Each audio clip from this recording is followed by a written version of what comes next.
What is up, guys? Welcome back to the show. This is Bitcoin Audible, and I am Guy Swan, the guy who has read more about Bitcoin than anybody else you know.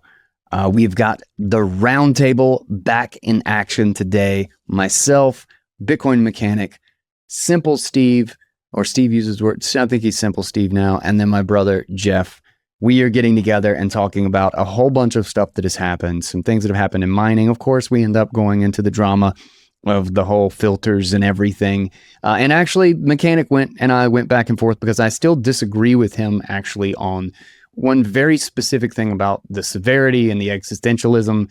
And then also we kind of covered a few, really just kind of two arguments that I think, the ones that get to me because I think they're the worst arguments from the opposing camp. And I think there are really good arguments from the opposing camp. I don't really caveat it very well until later on in the conversation and I don't want it to seem like I'm being unfair because again, like I don't have any interest in losing friends or having a beef with other Bitcoiners over this issue. But the number of people who are taking this to that level is it's just frustrating. But that's just kind of how Bitcoiners roll.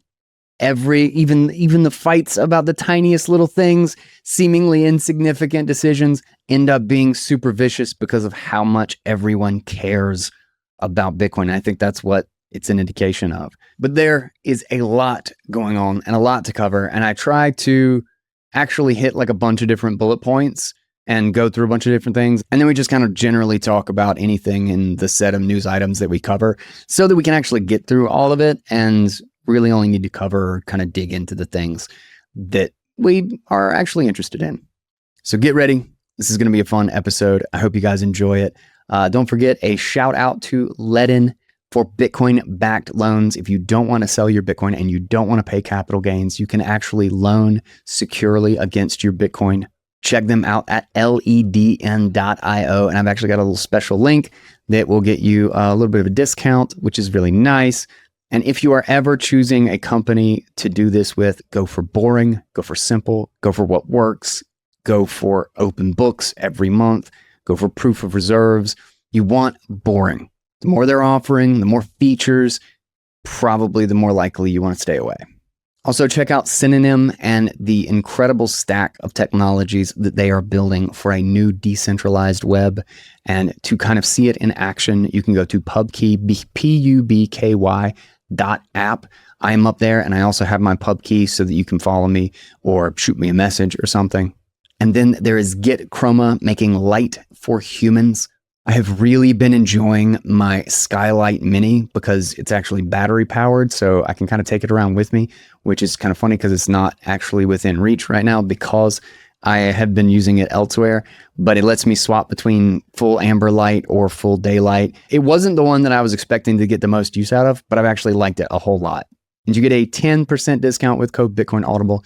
And then last, the HRF, their Oslo Freedom Forum, the center for the conversation and to share the stories and the tools for freedom around the world, as well as their financial freedom report, which you've all obviously heard me talk about. And I find one of the most irreplaceable resources for knowing what's going on around financial freedom, inflation, CBDCs, repression, and then the tools to counter all of those things all around the world. You'll find links, discounts, all of that down right in the show notes. And so with that, let's get into today's episode. This is Roundtable number 12, Lightning UX, Miniscript Magic, and the Mempool Mess with Guy's Roundtable.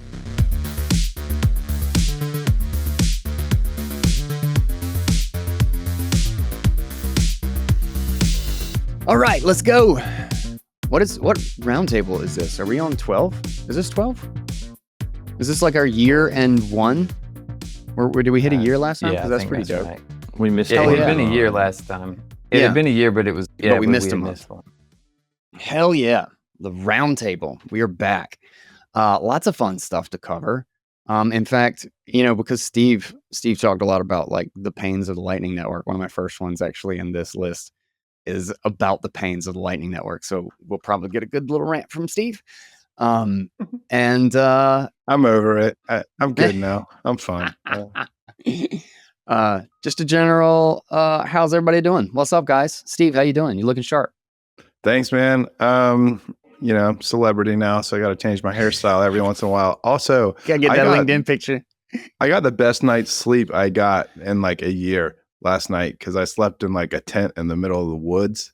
So like all my circadian natural rhythms, I'm all like synced up with the crickets and everything. Like my brain's hormones used to be synchronized with the blockchain, like difficulty adjustment and stuff. And I've resynced to nature. So I'm good to go, man. That's well good. done Sounds on good, that. man. Congrats on that.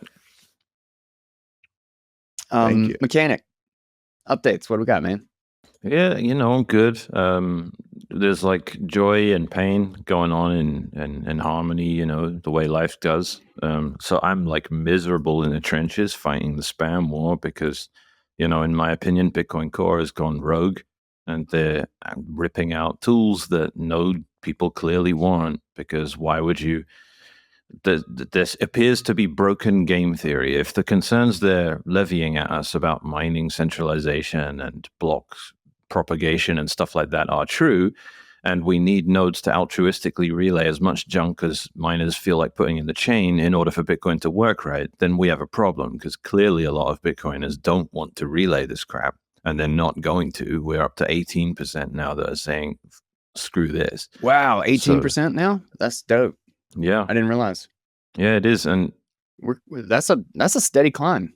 It's That's a pretty lot, awesome. and it continues to increase because core are just not the old guard. Like it's not like Sipper and Greg have commented on this stuff, but they're not in the role they used to be. And Vladimir and Jonas Schnelly have both retired, and they were the two old guard that were keeping things on track. It's not. It's younger developers that are, less able to see the wider context of this whole thing, and kind of walked into it later, and they just don't have the same vision. And that's just clearly true. And there's a lot of groupthink and a lot of politics and a lot of pressure. So people get scared and they stay within their little cliques rather than just be balls out in public with it. So there's all that context for it. But really, if they're asserting that Bitcoin ain't working right, then unless nodes become altruistic, take one for the team and just become, generic relays of arbitrary data, there's no future with that. And even if they're right, I'm like, well, then Bitcoin isn't going to work long term. So anyway, how am I doing? There's that's what I'm mired in, but my other half has been working on Bitcoin Valley, Bitcoin Comox Valley, and that's been great. We've just been onboarding merchants in my little town, and everyone takes Bitcoin. So I can go around this town and just buy food or buy, get stuff printed from the office supply store, or, there's a tree surgeon that takes it. There's a couple of naturopaths that take it. There's like at least 2 massage therapists that take it. So this is great. And that's like what the joy in Bitcoin is.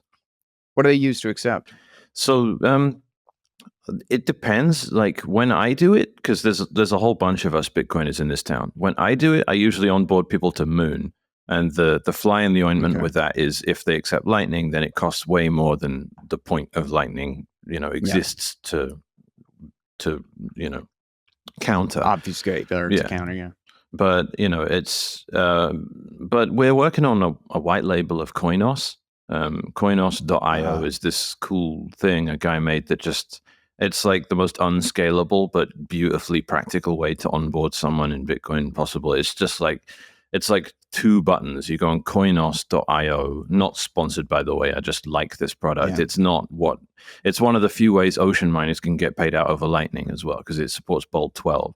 It's super custodial. Dude, I love CoinOS. Me too. They do a fantastic job. Yeah, for me, I'm just like, if you're gonna not like run a freaking like highly available cluster of nodes on like Proxmox with a failover to like a virtual private server and all that stuff, then the other extreme, I'm like, just use Coinos. I hate everything in the middle. I'm just like, just do it completely right. Like run 15 Bitcoin nodes, all at different versions of like knots and core or whatever.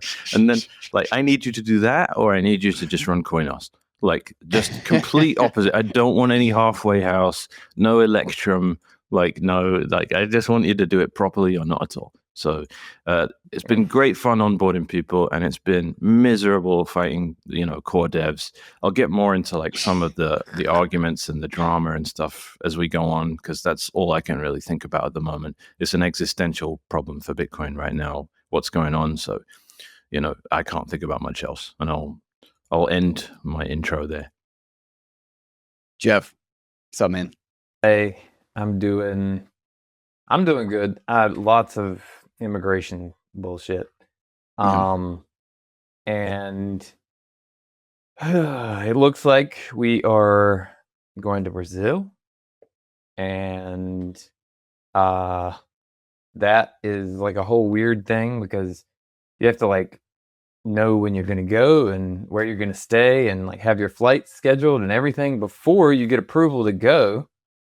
And it takes, like weeks or months to get approval to go. So it's just like a weird, like, oh, I got to just throw a whole bunch of money at a whole bunch of people and, hope that this is going to work. And then on top of that, I'm still, trying to, I don't know. I got to get an FBI background check. Hopefully that's, we'll see how that goes. You're screwed. You're screwed. Yeah, no. You see what this guy's Twitter page looks like? Jesus Christ. My Twitter page, it's been inactive for a few years, so maybe that one is not as much of a problem. Maybe he came to his senses. Yeah, maybe. They're going to contact your FBI guy that just spies on you all the time, and he's going to be like, nah, man. Yeah. Nah. But yeah, it looks like we might be getting out of this Canadian closet before the winter gets too crazy. So that's good. This is something anyway. Something. Well, first off, Pair Drive is going really well. I keep thinking we're like 2 days away, but then we like run into something that kind of forces us to make, like, we just recently 2 made weeks. It's always 2 weeks. TM. Yeah. We kind of made a big change. It wasn't like a big change, but it was enough of a change that it was a little bit of a step back, but it allowed us literally to take 2 steps forward, to the point that like I said before the show, is that I've just been using it to download stuff like crazy. We don't have any of the storage bloat or the kind of duplicate of like making hyperdrives for everything.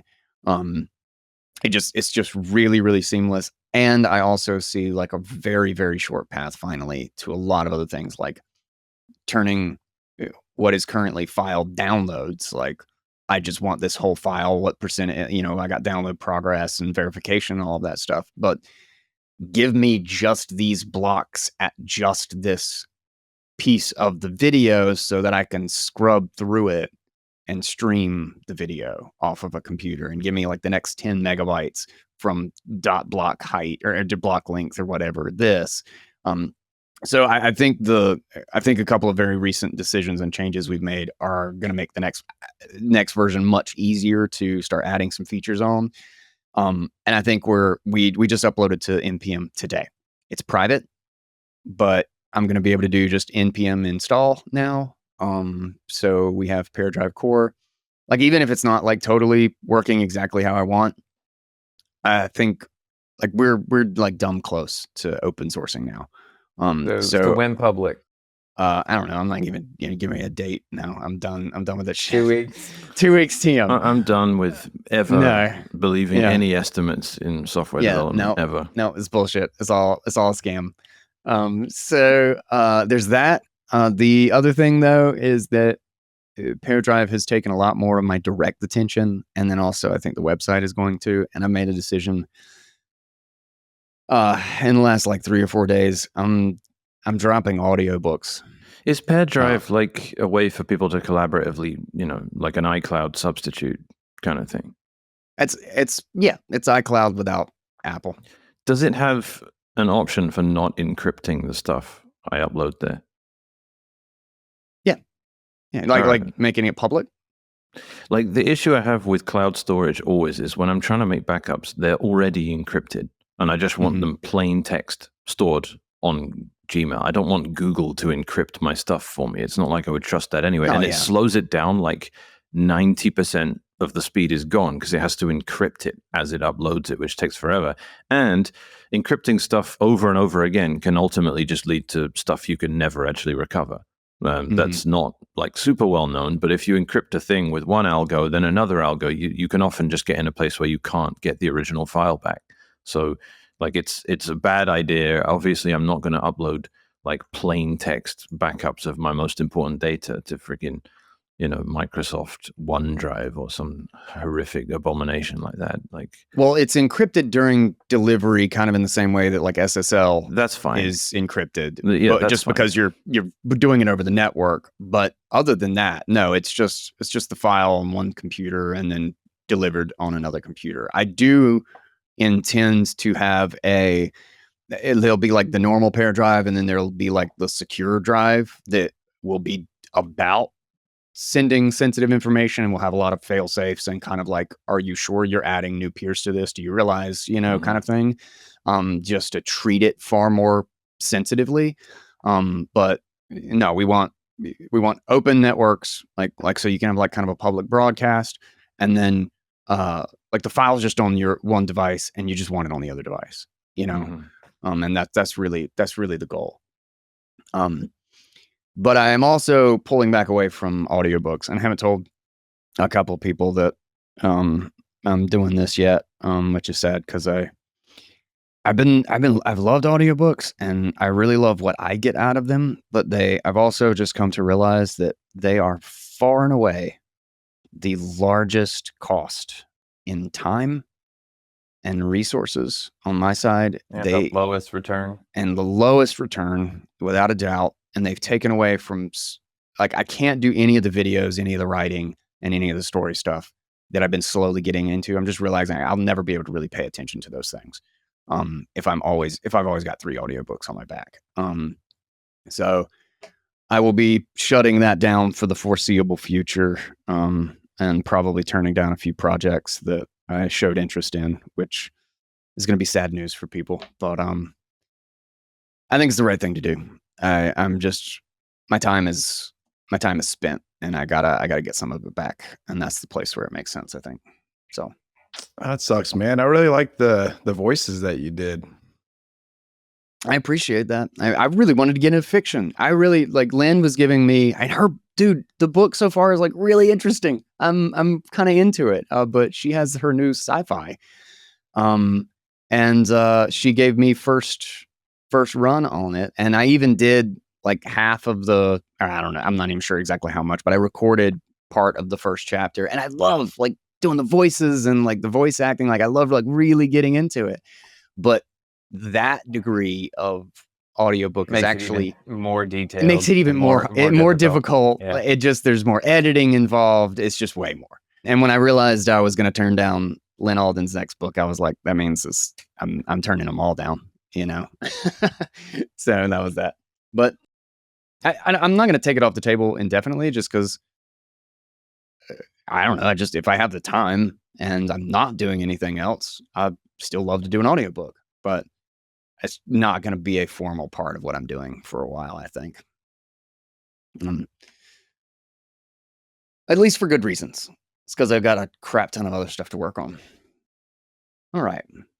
Let's hit the news. It sucks that Steve's over this, because he's going to... I'm kidding, man. I'm going to make him not over this. I'm like the biggest fan of Lightning ever now, man. How to change a heart. Okay. So let's hit some business news. So Relay, the RELAI, I'm not sure how to pronounce it. Real AI? Relay? No, I think it's Relay. I think it's just supposed to be Relay, but I could be wrong. But they discontinued Lightning Network because of low user adoption and technical issues. They did a Twitter post. Apparently 5% of their active users tried Lightning, and like literally half of them had some sort of a technical problem. Oh man, that's so disappointing.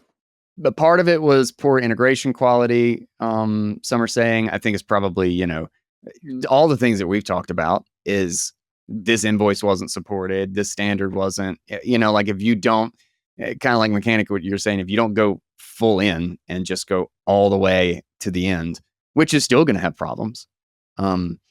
It's just, you're not going to have a good time. But they did add Taproot support.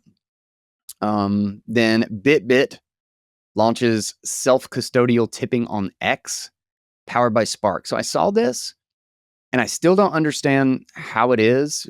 I couldn't figure out, I didn't go deep enough to figure out how to like get it, but it apparently works. You can do it now and you can tip people's usernames. And self-custodial? I'm telling you, I don't get it. I don't get it yet. And I'm questionable on some of the claims that they have because of that.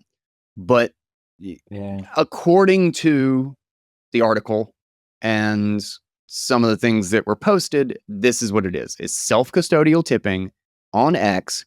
It's powered by Spark. So Spark is it's basically like an LSP and then they have like a SDK. It's a little bit like Breeze in that way. You can tip to people's usernames, and there's it says 21-day wallet creation window. So I think maybe the tip goes back or it expires or something like that. Like it's like held in a thing. Again, questionable on claims here. But at least it's really interesting that, you can tip on a traditional social media. Then PayPal enabled U.S. merchants to accept Bitcoin and 100 plus cryptocurrencies via PayPal's online payments platform for transactions. So fees are 1% basically for the first year and 1.5% in year 2. And it's converted to PayPal's stablecoin, PayPal USD, PYUSD, then to USD, and then finally sent to the merchant. So that is what it is. Gross. That's pretty much. Of course, PayPal has a freaking stablecoin now. Middlemen. But anything on that? We've got 3 more in this category. But any thoughts on any of those, Steve? I'm curious. I'm super excited that for Square to integrate Lightning checkout with their point of sale system.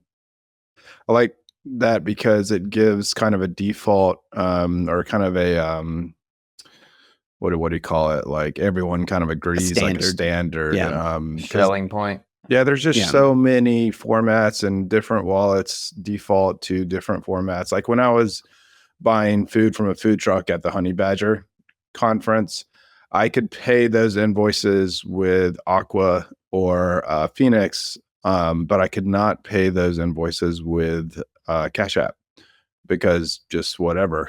And it wasn't a Lightning channel issue. It was it's a wallet, QR issue. Format code or whatever Lightning address format. So it's like we can have all of these special ones, but like there has to be one that works, and that one has to be the default one. Yeah, if somebody as big as Square like just starts using Lightning, then everybody's going to be like, okay, well, we have to at least work with Square, otherwise, So that's not a bad thing. Yeah, I mean, and I'm just looking at things from retail point of sale checkout environment. Like I know Lightning works really well for like sending it over the internet to your friend and stuff like that. Like I know Lightning works great for that stuff, especially if you're running your own node. Yeah. All about running your own node. Did we do the Start OS Clearnet stuff yet, like in the last show, or have I just been doing that in our group chat? Well, we've been doing that in our group chat. What's the status of that? It's still in alpha. It's been like 7 weeks since the new release of alpha. Like they're ridiculous with the timeline. Like they have like just made me give up on any sort of software release timeline ever. It's just but I mean it's this really is exactly good. how I feel about PearDrive. I was ready in January. I was like, this is happening. Happening. It's September. The August is over. It's September basically. It will be in 2 days. When we were going to release Datum, Ocean's ability for miners to solo mine, but just use a third-party reward coordinator. That was like August last year, and I was like, I'm going to package this up for Start OS, and they're like, package it up for the new version that's coming out in like a couple of days. A couple of days dude. They said September. And I was like, I don't believe you. I'm going to package it up for the old version, even though it's going to be clunky because it doesn't have like IP port stuff. That was a year ago, and it's not even in beta, it's in alpha. But it's that good that it's going to be a game changer when it comes anyway. They're like the best at software and the worst company I've ever met for like timeline prediction. But dude, Start9, that is one thing I will caveat is Start9 makes incredible stuff. Like Yeah. I love my node. Everything that I use on it works.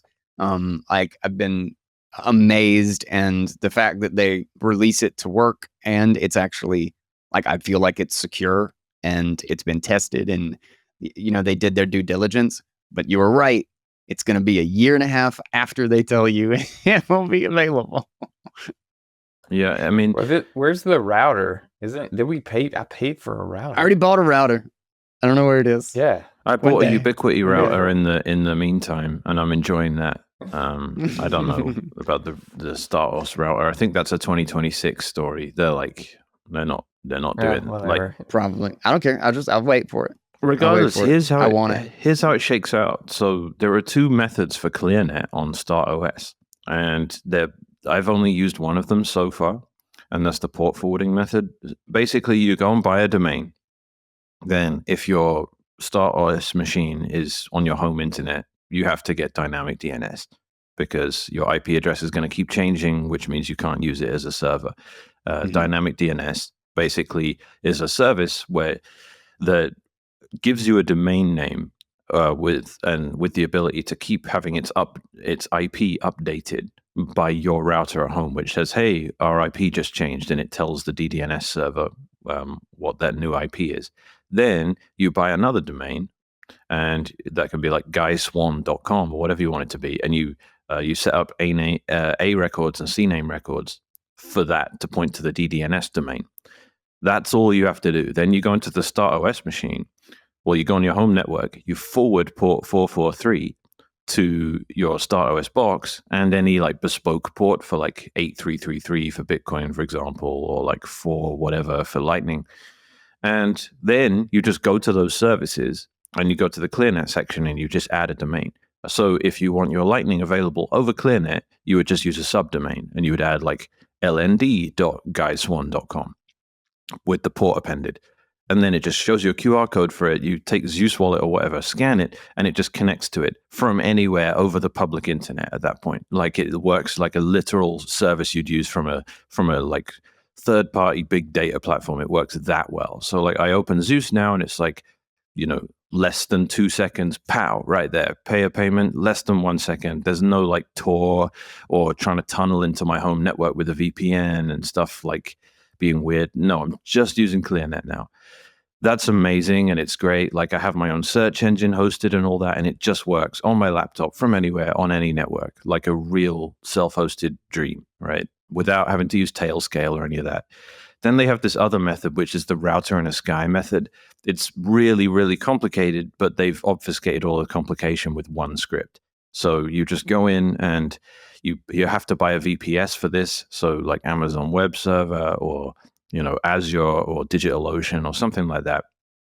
You set up SSH for it, then you tell the StartOS box what the SSH credentials are, and you run a script, and it turns that VPS into a router in the sky. So then you don't need to forward ports or set up dynamic DNS or anything like that. You just have it sitting there in a VPS, and then all of your services are connected to that. And instead of pointing to your home internet, you point to the VPS IP address, which will have a static IP as well. That's why you don't, you will have to pay like $2 a month for that or something, but it just works, right? And then you're not revealing your home IP address whenever you're connecting like over hotel Wi-Fi or whatever.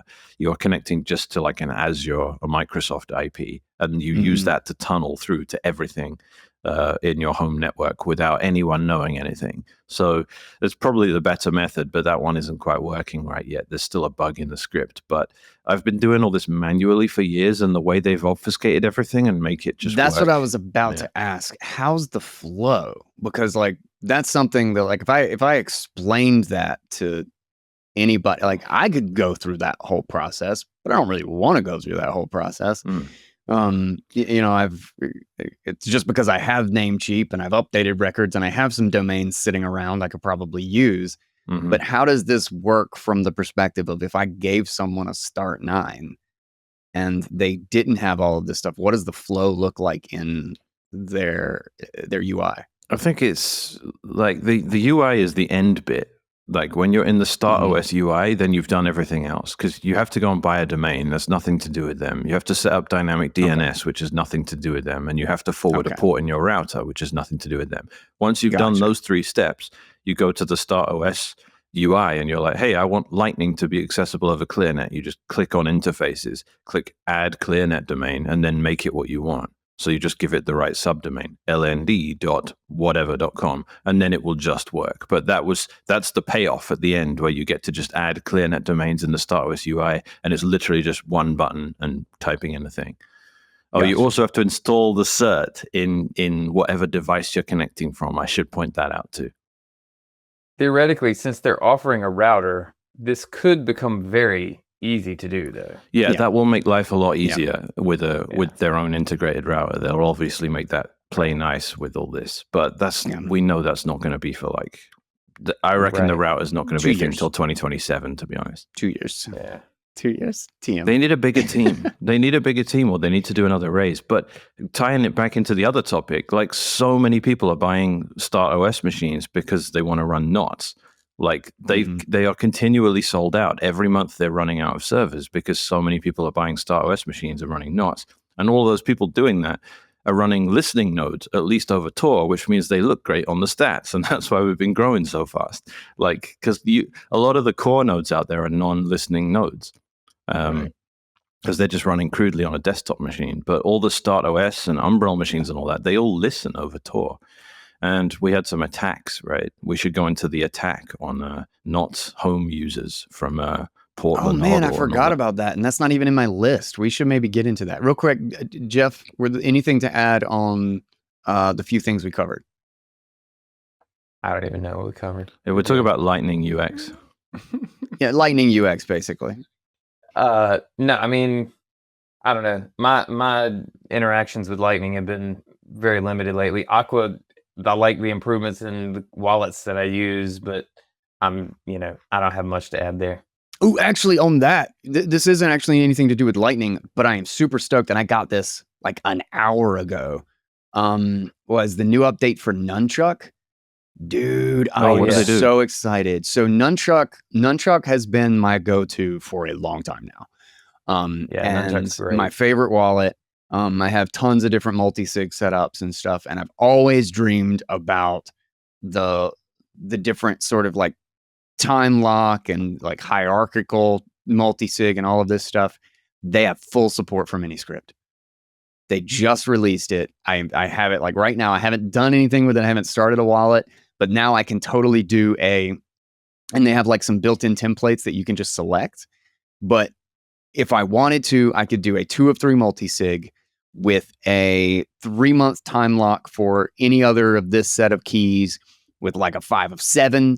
And then 2 of 3, the 2 of 3 can override it within that 3-month period. So I can build my own little like mini script. And I don't know exactly how the UX is of like selecting the different pieces and the dependencies or the little tree that you're going to make, but I am so stoked because I've been waiting for this to kind of be a convenient visual tool to utilize. And Rob Hamilton, with is it Anchor Watch? Yeah, it Is is. he with Anchor Watch? Yeah. Yep. He is the one who at the meetup actually sometime last year he showed me the tools and stuff that they were building with it, and that got me really jazzed because he was like, nobody's really utilizing Miniscript, and this is the sort of thing that we need to build. And he got me really jazzed about that, and I've just been waiting for it to start popping up in places. And Nunchuk, my main wallet, now has it built into their mobile and desktop, and I am so stoked to start playing with it. Man, I tried to use it years ago and it didn't work. But it had a bunch of features I was really excited about. So are we talking about like same on-chain footprint as regular, single sig You know, That I don't know, but Nunchuk has had Taproot for a while, so I would imagine they're doing Miniscript in Taproot. Like, no, but they had a hack. They had a hack that made it not quite work the way you want it to work, right? really, Yeah, so it was smaller on-chain footprint than multi-sig usually is, but it wasn't like fully one sig. Yeah, like that's the point of Taproot, right? Is it's supposed to obfuscate like all of the stuff behind Scripting. Yeah, like Do you know if they have any plans to remove Taproot from Nunchuk? is that what you're looking for? Next update? Yeah, waiting for them to remove it. Legacy addresses only. Like, Are you worried about quantum? Are you worried about quantum, Steve? No, I just like when I make my plots and I just remove all P2TR Taproot transactions out of my address. That's smart. It's just like you can see that there is no P2TR transaction for more than $1. It's just 99% spam. It's all freaking like, spam. It's like why are we doing this? Well, the theory is that spammers are quicker to update to new tech than people that want to actually build serious products, which is that is true. Fair enough, but like they'll be quicker to CTV than any serious. Porn will adopt too. a new protocol before anything else. You know, spam. Yeah, that's true. That's how it works. So. That's really depressing though, because it's all the inscription spam is just like it nuked the UTXO set or like whatever the. No, it's like what's the multiple? It was like 3x, really huge. It's like we went from 4 4x, gigabyte to 12 gigabyte UTXOs. That's freaking crazy, man. Yeah, it's horrible, and the whole point of the witness discount was to incentivize shrinking it. Yeah, which is just it just makes us look like such fools that we can't anticipate. Like we can come up with these technical rationalizations for making changes to Bitcoin, and when they don't work, we're like, yeah, well, technically we were still right. I'm like, who cares? Like, look at it; it's 3 times bigger. We weren't. Like, yeah, practically we weren't, but technically, what you said is true. It's just this is constantly the nature of my arguments with Bitcoin Core. I'm like, yeah, guys, you're right, but you're not putting it in the appropriate context. I get why spam filters like incentivize centralization of mining and all that stuff, but it doesn't matter. Stratum is why mining is centralized. It's got nothing to do with spam filters. But technically you're right. And then they just leave on that. Like they leave the conversation, like having gone, yep, I said something and I was technically correct. And I'm like, but it being technically correct is the best kind of correct. Is that Futurama? Is that what that's from? I can't remember.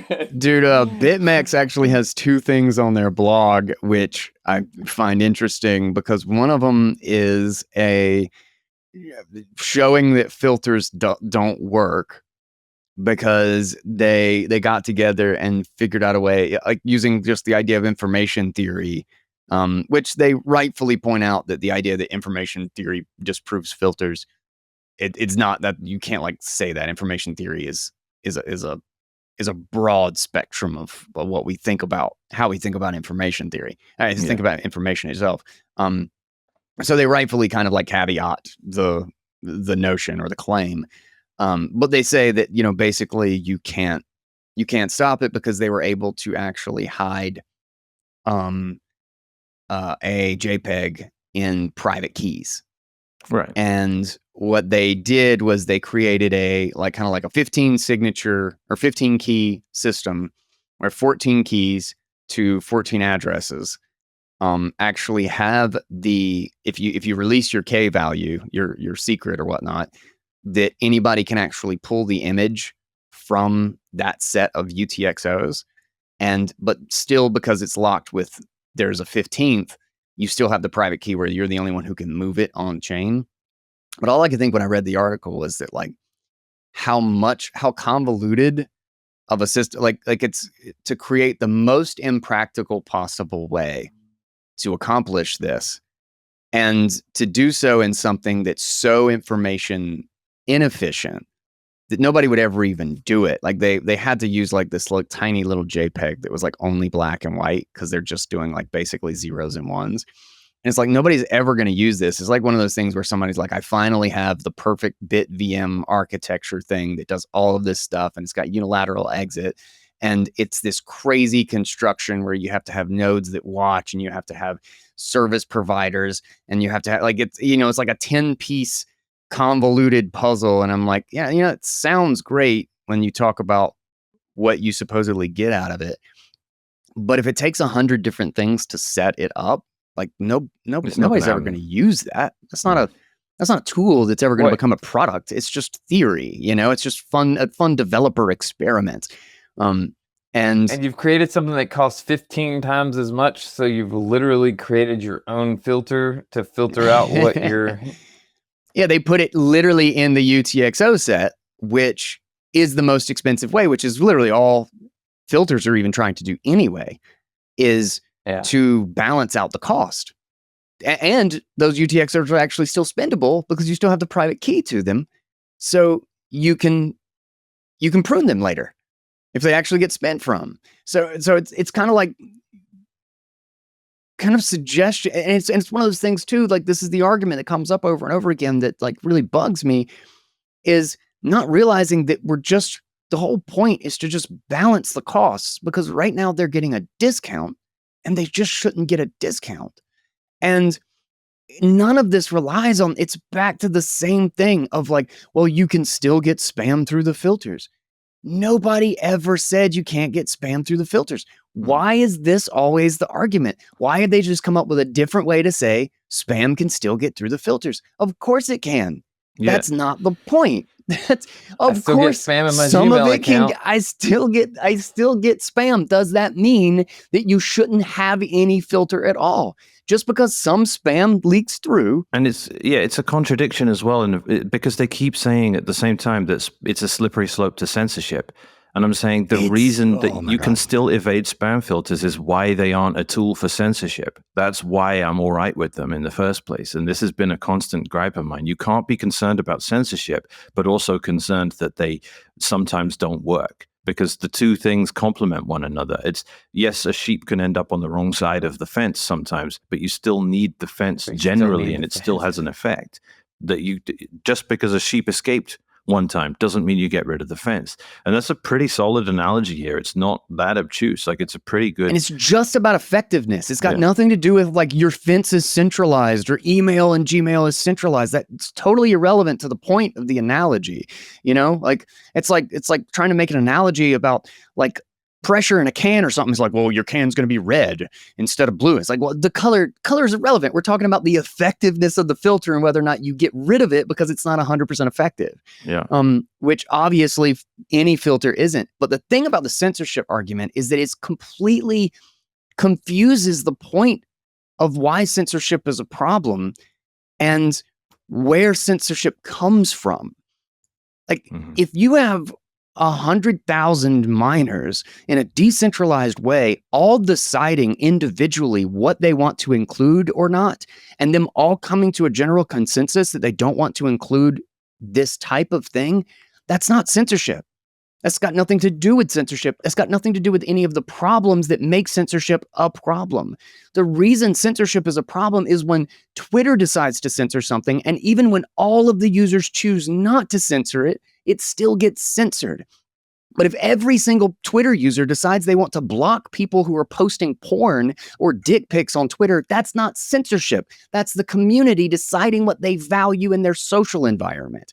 And it's not a risk of censorship, because if you're saying that like, oh, they're going to, like, think about it from the context of Knots. It's like, oh, well, we're just putting in filters and now we can just censorship terrorists or whatever. So you're saying that when thousands and thousands of people are running their own nodes and deciding exactly individually, manually what they want to not have in their mempools, that somehow there's going to be this mechanism for one dude to decide that this terrorist address doesn't get put into the blockchain, and every one of these tens of thousands of people are all going to just decide, yeah, sure, we'll do that too because this one person says.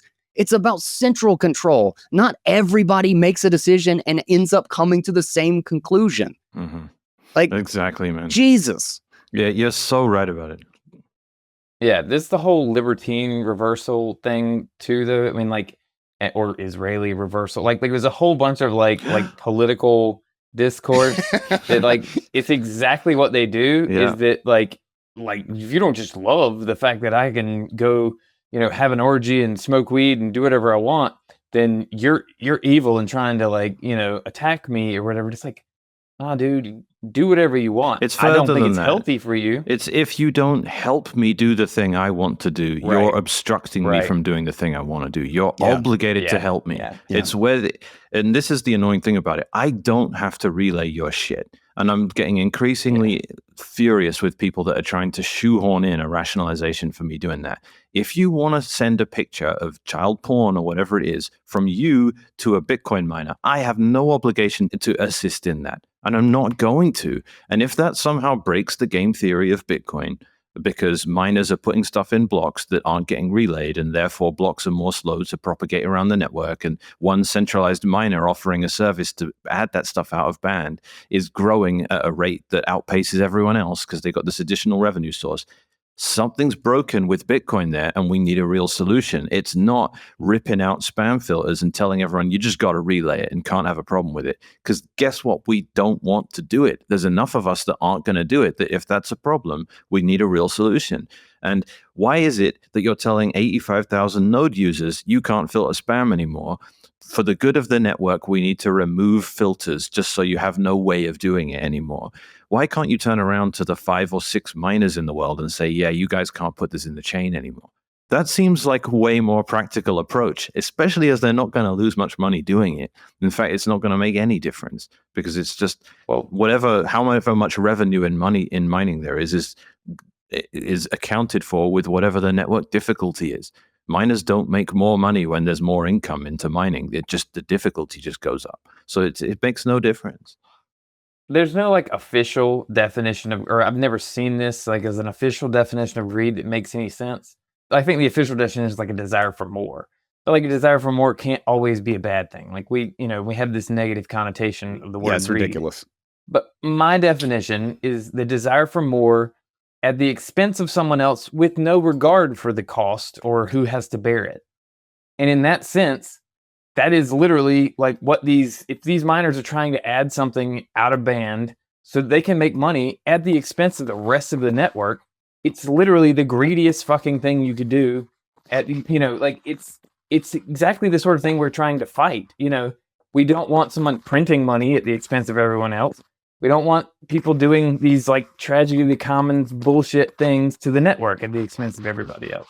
What's funny about this though is that I was reading another article on BitMEX, which granted there's a lot of people who work at BitMEX, and they write a lot of fantastic stuff. That was like literally taking the exact opposite argument. Is talking about the Opportun Wars of 2014 and how that it wasn't that they found a perfect technical solution. It was about the fact that thing that was technically implemented that that did actually have an effect on a method that was currently being used. And then the culture signaled that we are going to keep doing this, that we're going to keep trying to get in your way and being a hindrance to you. And thus, all of the dApps and colored coins and all of the stuff that worked perfectly fine on Bitcoin and easily could be built on Bitcoin all went to Ethereum because they just felt unwanted on Bitcoin. They didn't have anybody to sell it to. Nobody cared. And everybody was actively saying, you are not welcome. Please do not come here. Here's a small fence that we are going to put up that says your stuff is not going to be here because you're being a bad steward of our network. And that properly made them go away because it makes investments unreliable. It means you're going to have unwanted and ongoing maintenance cost to keep your information theory up, where you now you have to stick it into private keys, and now you have to make your little protocol backwards compatible to the old way that you did it in signatures, to the way now that you're doing it in private keys and like random UTXOs, and everybody's gonna have to update their wallet or they can't see their new NFT, and everybody's just gonna be like, this sucks, this is stupid, I'm just gonna leave.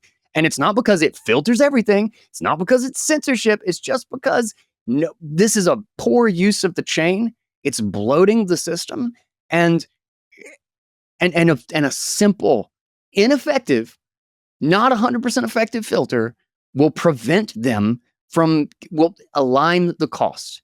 It will add a marginal cost to what they are doing and the way they are using the chain. And that is a sufficient thing to completely disincentivize the behavior. I completely agree. It's a cascading benefit where all of the wins come as second and third order benefits that people refuse to, go to that level with. It's kind of like the analogy here that I like is that if you got like a bar on a beach somewhere and like there's typically like rowdy behavior and people showing up half naked and like it's just loud and annoying and all that stuff, and there's another restaurant very nearby that doesn't want to have any of that kind of stuff because it's a fancy restaurant.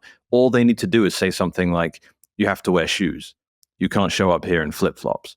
Like it doesn't, and that's all they have to do. Just based on that rule, they can have a classy restaurant. Everyone in there's like properly dressed. Everyone, like, it makes sense to have like, it's not order at the bar. We have table service and all that stuff. Like you can do all of that based on just having a little indication of the fact that this is a different kind of place. Right? Mhm. Do you know what I mean? It's so effective. Yeah. You don't need to do it at consensus level, which the equivalent would be having a massive long list of terms and conditions you need to agree to eat here. You don't need to do any of that. You just indicate, sorry, this is a different kind of place. You need to wear shoes, and you need to have a top on, and you need to be wearing shoes. You can't show up here in flip-flops and basically glorified underwear, like a bathing suit. You can't do that. That's all we say. And then that completely changes the nature of the entire thing. And and people saying, hey, just do it at the consensus level. I'm like, no, because it's not possible to stop the kind of rowdy, drunken, like beach brawl behavior that goes on at that other bar with writing a list of terms and conditions to get people to eat here. It's never going to work. If that guy shows up and wants to act like that, it doesn't matter what we write on a piece of paper. We just need to have some crude way of saying, sorry, you're wearing the wrong shoes. Like and that just separates it without us having to go into detail and do everything else, right? It's just live in the real world. That's what they do. Yeah, the only thing I had to do at my bar to get rid of like rowdy college students was just not sell fireball shots. Right. Simple as that, right? Like people ask if we have fireball shots almost every weekend, and we say no, and they get mad and leave, and I love it. Right. And I have the perfect quote. Yesterday, someone dug up a Vitalik Buterin quote from 2017 where he said, in response to someone, Opreturn did end up getting censored, there's that word, down to 40 bytes. So I think it's fair to say that this willingness to compromise protocol immutability, he means neutrality, to achieve a desired outcome in a particular application, sound familiar? Made ETH on BTC even then a non-starter. So he's saying, you filtered the stuff I wanted to do, that made ETH on Bitcoin a non-starter. So they had to go and just make Ethereum, right? Where was Peter Todd back then to say, hey, you could have just got around the filter, just go direct to a miner? That conversation, that approach was not acceptable back then. And therefore, it made people trying to do what Vitalik was trying to do have to go and consider other options. They didn't want to launch Ethereum on Bitcoin because it would have constantly been annoying to do it. Like, the guy, is he really going to persist and say, all right, I'm not going to wear flip-flops. I'll go and get my smart shoes, but still be wearing a bathing suit and no shirt? Like, he's not going to do that. He's just going to go to the other bar where they're just going to say, yeah, come in, help yourself to one of these plastic chairs and you order at the bar and we only serve absolute junk. Like, that's what the shitcoiners always do. So you don't need to work particularly hard to disincentivize them. They're going to follow the path of least resistance, and adding a spam filter makes it a lot of resistance. Whoa, sorry. An ocean block just got mined, and it was a datum user that calls themselves Nice Hash. That's quite an interesting development. I did not expect that. Wow, hold on. Let me just go and see who that is, because Ocean is like, we jumped up 5x hash yesterday, which was like a 50% growth. And it broke something on the pool, and like, there was some overflow on the stats. The pool carried on working, but the website broke and a bunch of weird things happened. The thing that gets me about the spam stuff is that, like, I 100%, there are good, especially technical and economic arguments for a pro get rid of filters, like for getting rid of filters. Like, I am not saying that there is absolutely no argument that is of interest or worth talking about. I definitely lean the opposite way. with like, and everybody knows this. I've done whole episodes about it. But the thing that gets me is the incessant regurgitating and circle jerk, this going around back to back of the two arguments that they lean on more than anything else that are their worst arguments. They are their least reliable and most ridiculous, in my opinion. The whole idea that because filters aren't 100% effective at the mempool level, that means that you should completely get rid of them, when nobody has said to the contrary. Not a single person. In fact, every single argument I have ever heard from somebody pro filters caveats it in practically the first or second thing that they say. I know this is not 100% effective. That's not the point. And yet another article comes out of pro filters, and I read it because I want to know if somebody has something interesting or new to say. And it's like, look, I found a new way to get around it. It's not going to be 100% effective. It's like, nobody is arguing that. Nobody is arguing that. Can I add to that? Because I've been arguing with Adam Back a lot lately, and that's been like just, he's a hero. He's an absolute hero. This man doesn't just invent Bitcoin. He invents it by accident, right? I love that he's pretending to care about this issue now. I know. Like, he doesn't actually care. He's just pretending to care. He doesn't think it's existential. He's spent 30 minutes thinking about this issue. Thank you for acknowledging that, because I don't know if you saw this. It was like in a late night back and forth, and I dunked on Adam in a way I never expected to do in my life, because obviously he's a hero. And I said, like, you keep judging spam filters as a tool for censorship and then going, hey, like Guy just said, we got around it in this esoteric way. Information theory for the win.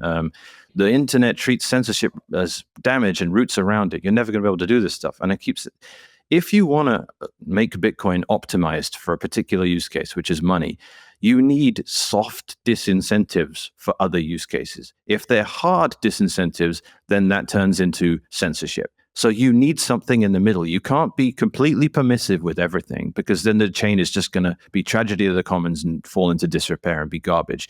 And if you have hard disincentives, like, constantly forking to try and stop spam, then that sets a negative precedent, and you're probably going to end up with censorship being viable. So spam filters are great because all they do is annoy spammers without being a vehicle with which you could actually censor anything. So, and I said to Adam, and I genuinely can't believe I had the gall to say it. I said, if you could judge a tool by its effectiveness at the job it's trying to do, rather than judge a fish by its ability to climb a tree, you would have invented Bitcoin instead of Hashcash, because you invented Hashcash, and then Satoshi realized what this is amazing at doing is solving the double spend problem. That is a completely different thing, and you didn't realize what the tool was actually for. And that's amazing, because now you're looking at spam filters and saying, these are terrible at censoring things. And I'm saying that's because that's not what they do. They rate limit spam, and they make it a bit annoying without ever posing a censorship risk. Please understand that you're judging a tool by its ability to do the wrong job, and therefore writing it off. And I never got a response from that. And he's gone back and forth with me loads. But whenever I hammer on this point, he just never gets back to me. And it's really annoying, because I know he's wrong on this, and he should know he's wrong. And there should be a good counter to that if that's not true. And there just isn't one. Spam filters, all they do is just optimize Bitcoin for monetary activity. And nodes have every incentive to do that. The other thing is that, like, the censorship, going back to why censorship is a problem. If Twitter is the one that makes all the decisions for all of the users, then that's a huge problem for censorship, because they're just going to, even though those users actively want to reach a person who says something negative about the COVID vaccine, or a person who is anti-lockdowns, or wants to criticize the government for whatever reason, if Twitter decides that those two people cannot communicate, cannot have an exchange of information, that is a problem. That is censorship, because someone external to the conversation and external to the mode of sending information is the one controlling who can speak and what they can say. This is not what is happening when you're talking about a bunch of people running nodes and individually deciding for themselves what information they want to receive and who they want to speak to, and that they are the ones who have control. There is no central party that is able to censor anything. There is absolutely, it's not even it's not a slippery slope. It's zero. It's zero. There is zero chance at all that this means that this subset of 20,000 users who are running their own node and deciding what they want to put as filters for their mempool will ever censor one address from one person because they aren't because the government says they're not allowed to. This is not even like it could turn into censorship. There's absolutely no way whatsoever that is ever going to happen, because it's counter to the entire ethos of why they want the filters. And it's a decision made individually by tens of thousands of people to make this for themselves in their mempool. It has absolutely nothing to do with censorship. It has absolutely nothing to do with the reason censorship is a problem. It's not central control. It's decentralized decision-making to optimize a certain type of information to get through easily. That is all it is. And in addition to that, is that if you actually believe that is censorship, then Bitcoin has always been censored. Yep. It has always been censored. Like, you're using a censored protocol, period. If you actually think that is censorship, then what are you doing here? This is not a censorship-resistant protocol. This is not a protocol where information theory actually works or prevails, because we have had the op return filter in the whole time. Is that censorship? Is that a slippery slope to censorship? Vitalik Buterin thinks it is. Can WikiLeaks not, oh, Jesus Christ. Can WikiLeaks not get their transaction through because somebody who's implementing op return filters might decide, well, maybe we shouldn't let WikiLeaks addresses in, and we're all going to collectively decide all at once that we're also going to add that to our filters. Honestly, though, what the fuck do we care what Vitalik thinks? He created a new Federal Reserve shitcoin. Like, I mean, he centralized it and stole the mining reward for himself and like his other 10 buddies or whatever. And he wanted to do it on Bitcoin, and we made it a bit annoying for him. Therefore, we censored him. It's censorship. Yeah. This is the level of analysis that people are throwing at this stuff, and it's just pathetic. And again, there are good arguments, but these are the ones we go around on over and over and over again. And as someone who wants the good arguments to actually be able to be sorted out, these are the worst. Like, and literally, in my opinion, they're the worst. Yeah, and it becomes like a power thing at this point, because it's like, well, we're going to make deliberately bad arguments and just lie. Like, Kala is the one who's just like giving me actual, like, I don't know what the word is, but like, I'm getting triggered, I guess is the word. Because he'll go out there and be like, Knots only has one developer. And I'm like, no, it doesn't. There are literally other developers on Knots. Like, that's just, there's Big Shiny, there's Ataraxia. Like, these guys are submitting pull requests, they're getting merged into the code. And then you go, okay, well, it's still Luke that has to do the merging. And I'm like, so what? Core only has 5 people that can merge code.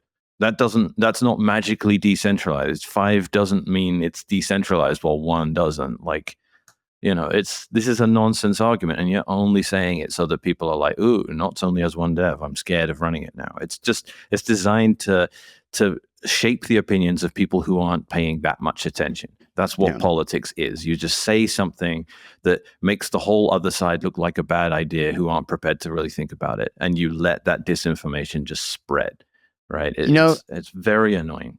I will throw a bone too, because like, this is how social goes, right? Is you drop the good arguments and the nuanced arguments, and you go find the dunk and you repeat the dunk over and over and over again, even though the dunk is kind of a really garbage argument. Especially when you start looking at the nuance, or you actually respond to the legitimate argument being made. And this is on both sides. The number of idiots who I have read who are pro filters, like, it's 100,000% out there, and there are dunks that make no freaking sense that get repeated and blow up. That's the nature of social. That's the nature of this whole stupid thing, especially when you have a heated argument about stuff.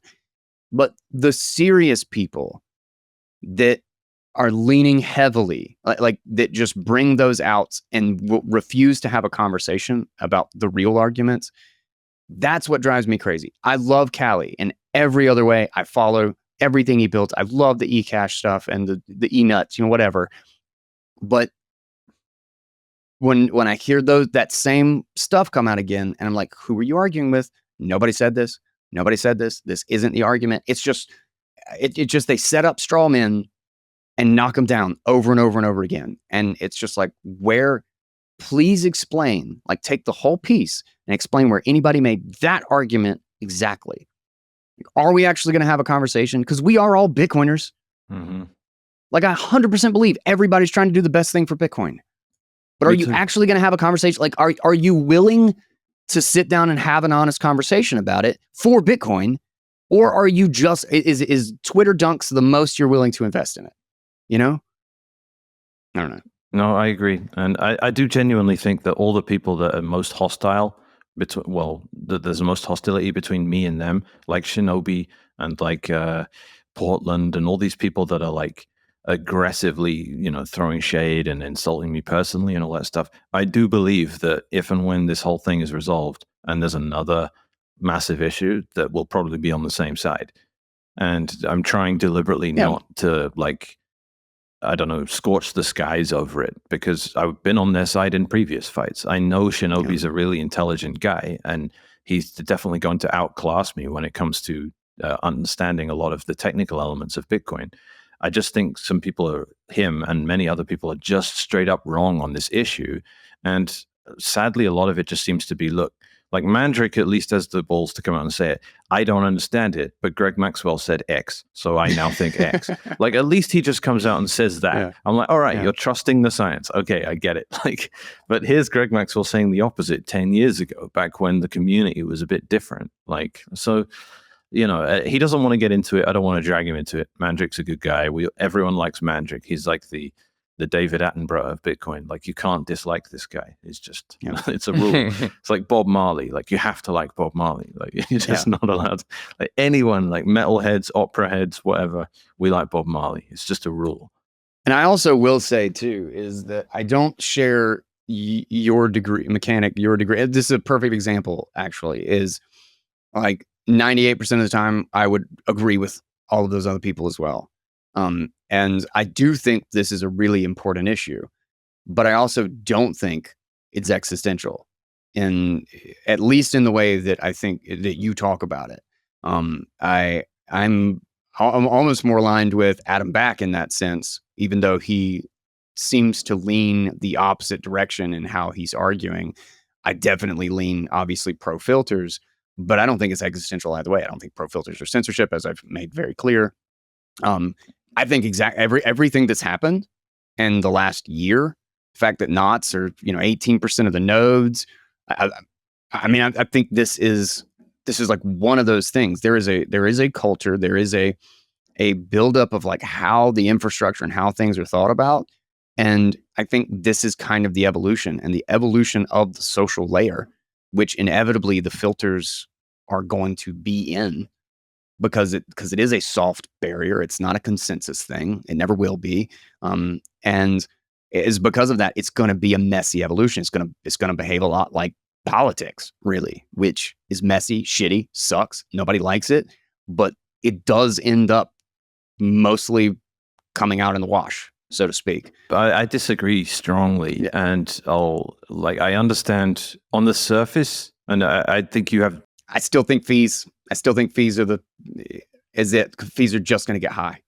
But anyway, keep going. No, I think ultimately there's a problem here, and the difference with the block size war was fought at the consensus level, which means you have closure and resolution at some point. Ultimately, you have like a massive rift between people that are going to die, on the hill of Bcash, or even Craig Wrightheads and all those people, but they are necessarily in their own world now with their own chain. You don't have that here. So you genuinely have the Bitcoin libtards and the Bitcoin Nazis. They keep calling us Nazis or Nazis, which sounds the same in American accent. And Nazis. Yeah. And you have like the Bitcoin lefty libtard, like Rust programming enthusiasts, like they're over there. And that's never really going to go away. You can't get closure on it because we're not fighting at the consensus level. We're fighting at the mempool level. and that we can coexist for a while. But at some point, there's going to be a separation there. At some point, knots is not going to be something you can sustain as a fork of core.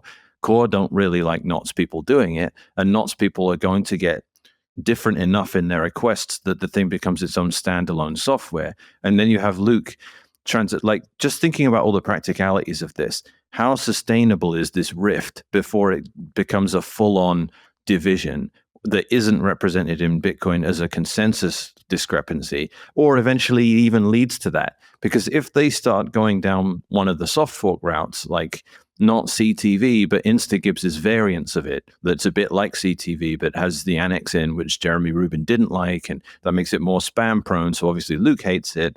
If they push that, and all of the monetary maxis are like, we don't want this, leave Bitcoin alone, or at least fix the issue with Taproot and SegWit before we move on, then you're going to have URSF in response to the way they activate it in core, and that's going to lead to an actual fork in the road. You have now this cultural division that's significant enough that it's going to mean two different directions when we're at choke points, and choke points and unknown unknowns are going to head.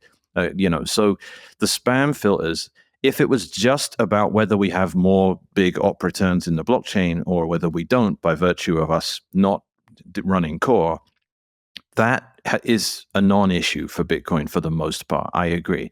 But what it's emblematic of, and the fact that we now have this massive division and these two different directions, once the shit hits the fan, then that's going to manifest in some serious disruption. You can even also have things like there's a bug in knots because not as many people are looking at that code as others, but you have so many people running it now that causes severe disruption.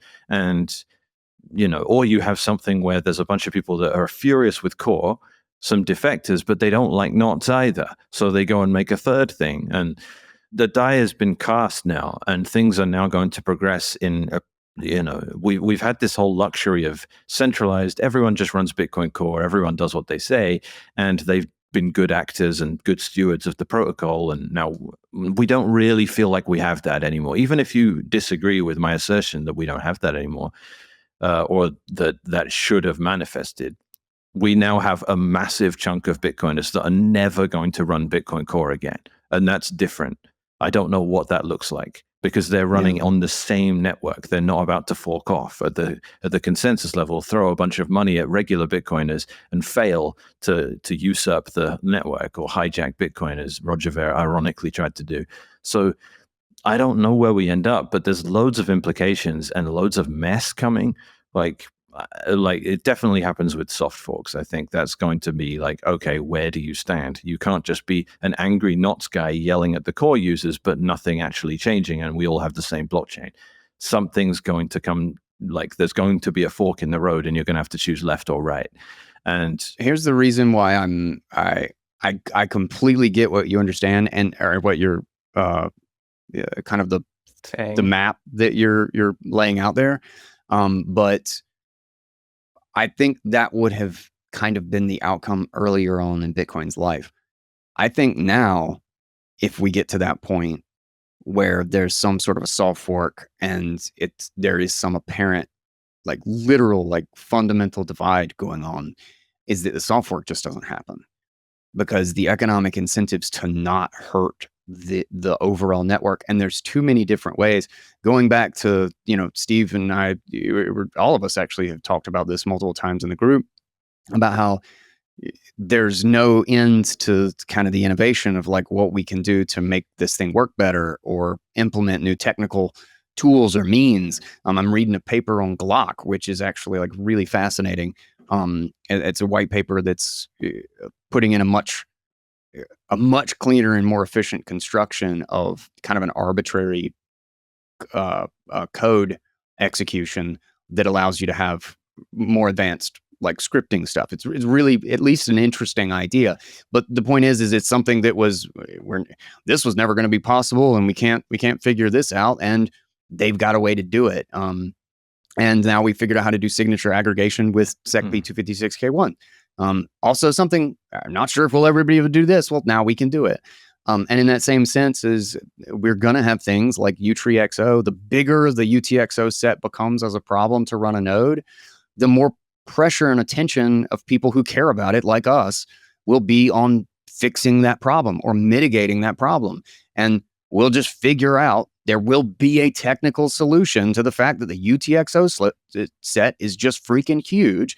And in fact, we're probably gonna have to deal with a huge UTXO set at some point anyway, because we want there to be billions of UTXOs. So again, I don't think it's existential, just because the economic Schelling point is so powerful that if there was a split in Bitcoin right now, it would be so damaging, like so damaging to what Bitcoin is, to what the promise is, and to have that happen over spam when there's going to be some other way to deal with spam or to deal with a UTXO bloat. We still have the block size limit. I think it's just a forever argument. I just think it's going to be something that we're always fighting about, and we're always trying to come up with our solution versus their solution. But I do not think it leads to a split. I do not think it eventually goes to where you're saying.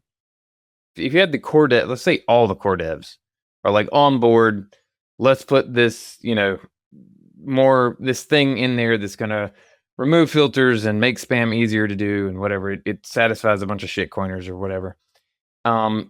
My guess is there's a huge portion of the people who are even running core who also wouldn't like that and would just not upgrade to the next version. And you would have probably the number of people running knots would also grow. And so I could see how it would just make the soft forks going forward, like it would make their efforts to change things not successful. But I mean, it doesn't mean that it won't. It could be that they essentially fork themselves off. You have some small group of people running core that create problems for themselves. I mean, I think they'd be too nervous to force it. Like I think that's part of the problem too. I mean, they usually are. Let's be honest. A lot of the core devs admit. I mean, I've had there are people who have perfectly good arguments and are pretty reasonable about it, and they even say we don't like spam. Like the number. I think Peter Todd is the only one that ever raises his hands when he says who likes spam on the blockchain, who likes JPEGs and dick butts in Bitcoin script. He definitely likes dick butts. I'll sorry. Aubergine emoji. Sorry, you call that eggplant, right? No. But it is legitimately a disagreement in strategy over a recognized problem from both sides. And I think it's about the degree of problem that both sides think it is and what to do about it. And I really kind of think that the core perspective is that it really feels like we kind of have to bend the knee because these miners are too big, and we have to make Bitcoin efficient and aligned with what miners are doing, rather than kind of standing up and being like, well, we can actually be the ones to exert force on them because they're clearly doing something that is at odds with it's just at odds with good stewardship of the network. And because of that, I think that's all the indication necessary. That group is not going to push a soft fork or push something that risks a hard fork if it's that contentious. They'll push through remove the filter in the next core version. But I think the number of people who are going to run core 29 or 28 point whatever is just going to keep dwindling. We got 18% now going over to knots, and I also have a ton of people who I know aren't going to knots who said, well, I'm just not upgrading from 27.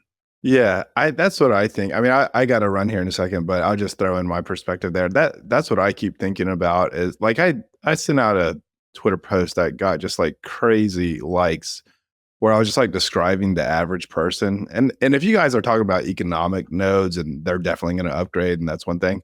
But I think we're going to see a huge number of people that just stick on 27, 28, 29 for a long period of time because I think people are realizing that upgrading, you're not doing anything to protect the security of your private keys when you upgrade. The security of your private keys is done at your hardware level. What are you doing when you're upgrading?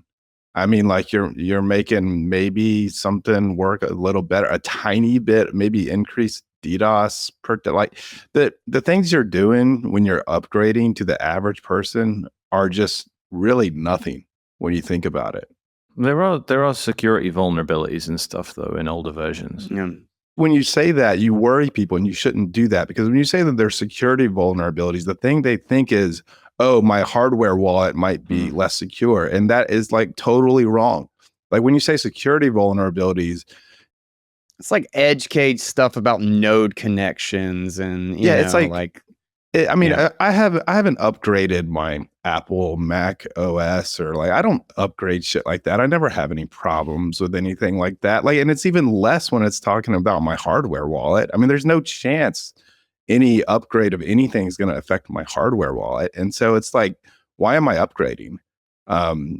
Just to join a club, like just to like signal my tribalism. Like, what's the point? I mean, this would be different if there was like a serious soft fork consideration. And I don't know, I could be wrong. I just think we're going to see a lot of people joining knots, a lot of other people sticking to their guns and, you know, doing 30. And I think we're going to see like 90% of people just sticking on 28 because they don't really want to join a tribe. I think so. I mean, they did backport a bunch of the stuff that's in 30 into 29 now. So, Okay. I mean, it's not like, even if you stay on 29 because you don't like 30, you're still going to be, I think, by default relaying sub 1 sat per VByte. So, oh, really? Interesting. But that's only if you hit update on 29, right? Yes, if you download 29.1.2, I think it is. Don't quote me on that, but they're definitely backporting some stuff. That they're not backporting the op return change, the more nuclear one. They didn't go that far. But you also used the term economic node, and I got triggered. Yeah, what do you guys think about that? I mean, is this? I think it's a meme. Okay. I don't in a conversation about default relay policy, my node is as relevant to the world as who's the biggest Bitcoin exchange in the whole world. Is it Coinbase?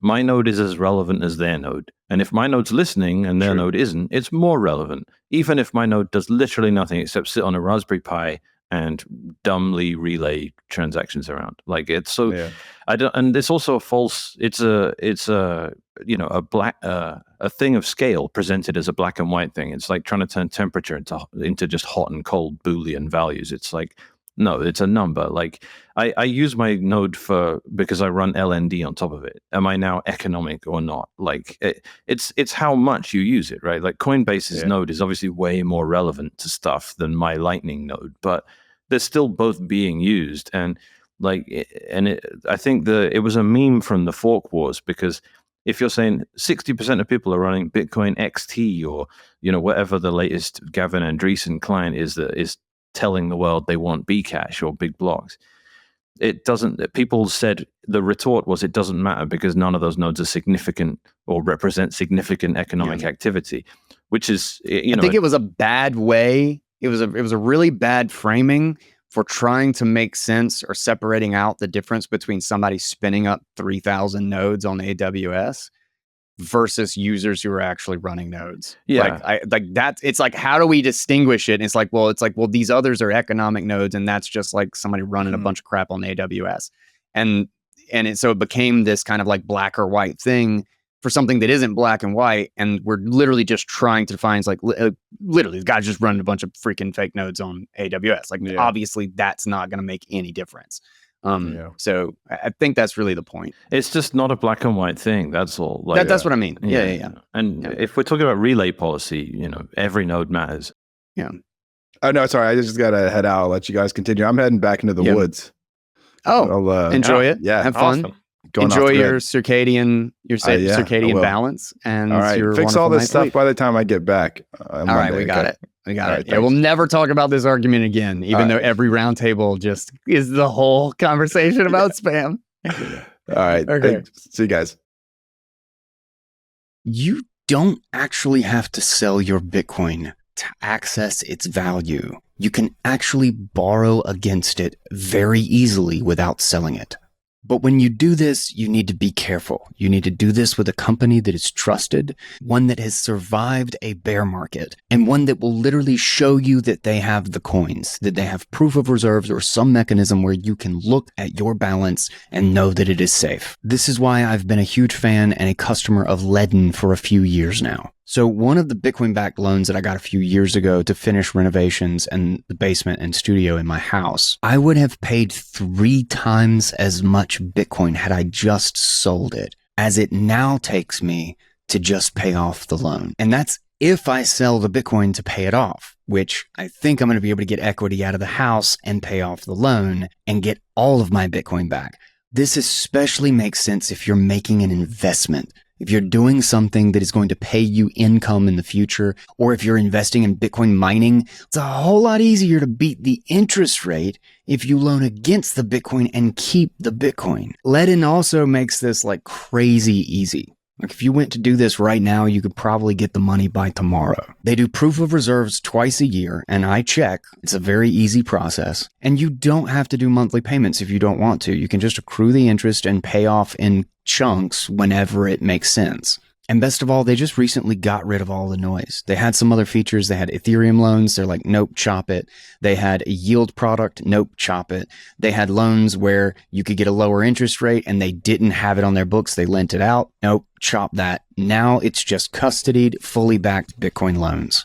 Doesn't work for every single situation or every person, but there are some times where this is an incredibly valuable tool to have. Don't overextend. Remember, Bitcoin is volatile and read the details. But if you need access to your Bitcoin's value and you just don't want to sell, Ledin is a brilliant and simple tool for doing exactly that. And I've been a happy customer for a couple of years now. You can check out the links right down in the show notes. It's LEDN, ledin.io. So Anchor Watch, this one's really cool because I think this is going to be like a big deal. And insurance is something that specifically Lloyd's has like we're starting to get into the kind of capital management or the capital markets side of Bitcoin. And I think we're really multi-sig is where it's going to be. Bitcoin-backed loans, insurance, just collateral. This anything to do with collateral is going to be freaking huge. And I think Bitcoin is going to explode into that market in the next like 5-10 years. It's just gonna be a flood. But Anchor Watch has launched kidnap and ransom insurance policies. So they're doing a multi-sig setup with like an ongoing fee. And they're doing the Lloyd's of London is doing the insurance policy, and they have set up their system so that they believe that it is secure enough that they can get insurance with Lloyd's of London. And they believe that basically you can prove that the setup is secure enough that you don't have to worry about being kidnapped and having ransoms. And thus you can have insurance that covers kidnapping, extortion, detention, ransom reimbursement, 24/7 crisis response, like this sort of stuff, like hostage negotiators. And like, that's a huge deal because I at least know like in the back of my mind, this is like an issue. Like, I think that's why I've recently gone a little bit ham on like, I really need to get my gun game in order. Like, I need to be practiced. I need to be ready. I need to have it with me all the time. And I've always just been kind of like so about that. And the last like year or two, I've completely changed my perspective on it. But I think that's a big deal because that's a first. And I think that's an important direction to move because that is a big problem when you're talking about digital freaking cash. Then Michael Saylor's, they've shifted strategies, equity issuance, allowing share issuance below 2.5 times net asset value. So basically, they said we were not going to dilute shares this much to get more Bitcoin, and now they are going to dilute shares this much to get more Bitcoin, which is funny. If you got something, And that kind of what Mechanic said was going to happen. if you got fiat on one side and you got Bitcoin on the other, fiat's just going to keep getting more fiat so that you could stack Bitcoin. Doesn't matter. They're just going to dilute. And then Kindly, MD, and Nakamoto merged to create public Bitcoin treasury. Oh, just another Bitcoin treasury. Another Bitcoin treasury that says they're going to acquire 1 million Bitcoin. I think we're up to like 22 people who say they're going to acquire 1 million Bitcoin. So I think we're going to have a problem there. It's good. It's a good problem to have. Yeah. Before I hit government and regulatory, anything on that? The ransom insurance, Michael Saylor's fiat dilution of shares or knock them out. Somebody else is gonna acquire 1 million Bitcoin. We'll see how that goes for all of them. Anything? Nope. Anyone? Jeff? I mean, I guess Jeff, toss it your way. bullish. I can't like with the treasury stuff, man. The point of Bitcoin is self-custody, not owning it through proxies. Like, I get what you're talking about with Anchor Watch and trying to like, make it so that you're secure in doing so, but that's a different thing. Well, they're part of a multi-sig. So Yeah, it's exactly. or it's like multi-jurisdictional, multi-institution type stuff. Well, from a company standpoint, like that, they actually may be very useful to companies too. If they can help companies secure, like set up multi-sigs that secure, you can have insurance against some sort of Bitcoin loss as a company. That could be significant. No, and I'll actually push back on the whole, because that's a mechanic. That is literally my first thought or my first feeling on the whole Bitcoin treasury stuff. Companies as well is like, you're supposed to just own Bitcoin. And so my first thing is like eye roll. But I will actually push back, because like when I think about this at length, like the whole Bitcoin treasury company thing, it's not about competing with people who are sovereignly holding their keys. It's about accessing capital that is stuck somewhere. Because there's literally tens of trillions of dollars that's stuck in retirement accounts, that's stuck just picking who in the S&P 500 they want to invest in, that's stuck in some sort of instrument that can't be withdrawn and put directly into Bitcoin. And it's stuck there for 20 years. It's stuck there for 50 years. And the whole Bitcoin treasury and like integrating it with finance is about unlocking that capital, because there's capital in dozens, literally hundreds of different pools that all have their own restrictions, that have their own environments, that have their own time periods in which they can make decisions about what to invest in. And all of those things are eventually going to be able to get exposure to Bitcoin somehow. But it means that for everything stuck in the stock market, it's going to need corporate treasuries. It's going to need Bitcoin treasury companies or an ETF. And the things stuck in this vehicle are going to need a Bitcoin mortgage-backed security or something. You know what I mean? Like they need an instrument for every environment. Sure. They're all still very likely to get raped in some way, because that's Probably. the same way. That's literally what happens to mutual funds, right? Is they push all these people into mutual funds, and then all of these institutions know where the mutual fund is going next, and so they can front run all of them. Like they're just raping the people that are stuck in these, that don't manage their money. So there's going to be some aspect of that, like the fact that they have created some sort of, they've created these like rent-seeking abilities by putting rules in place that prevent people from moving their money where they want it to, means that that's going to happen. But it means that our entire financial system, which is now backed by nothing, may end up able to hold on to Bitcoin and backstop all of the fiat loss, like all of the insane, crumbling of the fiat system in the process, which may make for a smoother transition from, one phase to the next. And so I don't know. I mean, I don't know how else, like there's part of me that would like to see, the entire US government and everything just fall apart, because I think it's just an evil organization. But at the same time, that's be careful what you wish for sort of situation, where like the fallout from that would be so horrible that, I also want my kids to just be able to live in the world. And I don't know what, a dystopian, entire Western world is, I mean, like, I don't know, you could argue we're getting a little dystopian with COVID stuff and everything that's happened in the last few years anyway. But like, how dark things get is maybe relevant to, maybe Bitcoin will force incentives in a better direction. And I don't know. Yeah, I don't celebrate I'm not an accelerationist, because that's always a same. It's tempting to Depends on the day. Yeah, I I was mean- about to say, me too. But 90% of the time, I am not an accelerationist. But every once in a while, I'll read a news item and I'll be like, just burn it all down. Yeah, yeah, sure. Like the planet is run by deranged pedophiles that are like getting worse, like, and that are just rubbing it in our face now. Like, no, there's no Epstein files. It was a hoax. Like, just seriously.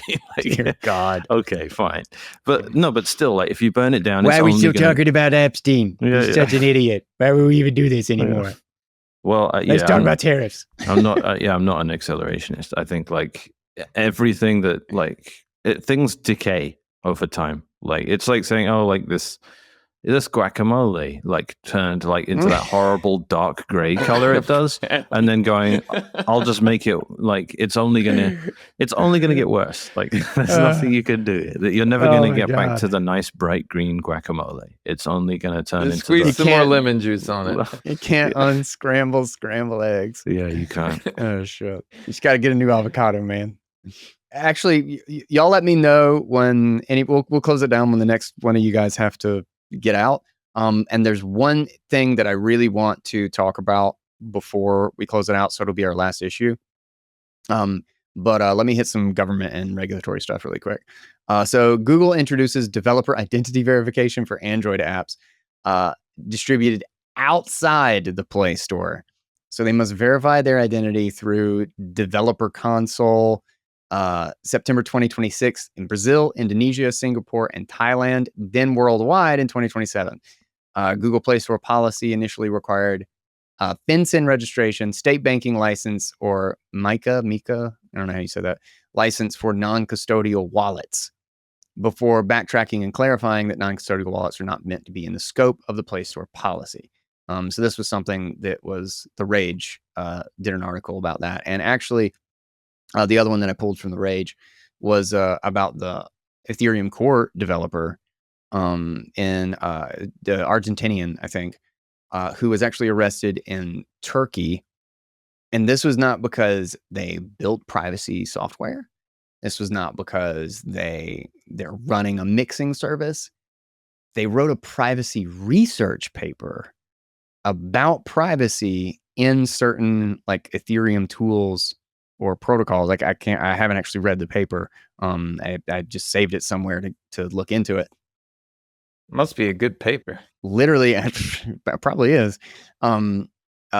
Literally arrested in Turkey, saying that he helped people to misuse Ethereum and that this was a crime. Granted, it's Turkey, but a lot of people are saying like this is the West is falling, and part of me is like, well, yeah, things are getting bad, but it's Turkey, so. But still, that's ridiculous. That's a crazy stretch. And even then, Turkey is a little bit surprising. So BIS proposes grading permissionless wallets for AML risk based on fund sources. So the BIS is getting into blockchain wallets for AML, anti-money laundering.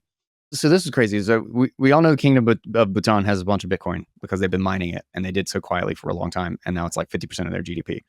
Well, United Arab Emirates, it came out they're holding $700 million in mined Bitcoin, not seizure derived. Like they didn't seize it from people, they mined it. It's Arkham. This was from Twitter post. Identified a government wallet holding 6,300 Bitcoin. Mined via Citadel Mining, so 6th largest by country. Philippines considers a Bitcoin reserve, 10,000 Bitcoin in central bank's strategic reserve. Algeria bans basically all the things about cryptocurrencies. Sad to be Algerian. And El Salvador now has unlimited re-election. So that's our government and regulation stack. Jeff. Well, I mean, +1 for the stability of El Salvador, I guess. I don't know. I mean, like that's. I mean, you could argue, that there was really, like, if he didn't make it so that he could be, indefinitely reelected. Everything he's done could be undone. And I mean, not that I'm, pro authoritarian or government in any way, but my guess is that El Salvador will be better off than the alternative. It's certainly better off than it was prior to him. So I don't know, whatever. I don't like. I'm kind of to the point where with politics, it's so ridiculous. I mean, like Hong Kong, right? It's so broken that like, what do you even do with it? Well, prior to the previous, like these recent Chinese kind of like, retake over of Hong Kong or whatever, Hong Kong was not politically free. Like you couldn't vote for anything, but they were economically free, right? And this is kind of the same thing in Singapore, right? It's like they're not really politically free. You have no political say in anything, but you have lots of economic freedom.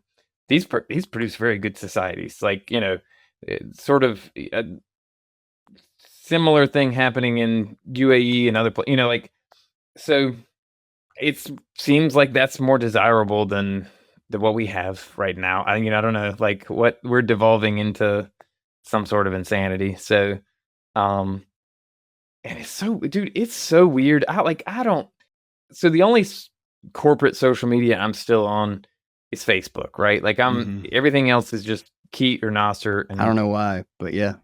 Well, Marketplace is the primary thing. And then there are a couple of groups that are like 3D printing groups or something that are great.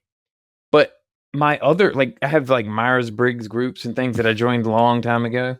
And like those things have become just these weird, like, it's almost like a sick thing. Like I want to stay in it just to see what continues to happen. But I'm kind of deleting them now because they've become they're dominated by political bots that are saying the weirdest stuff. And they argue with each other, calling other people bots. Like, it's pretty clear. Like, it's not. It's possible that it's people. You're a bot. No, you're a bot.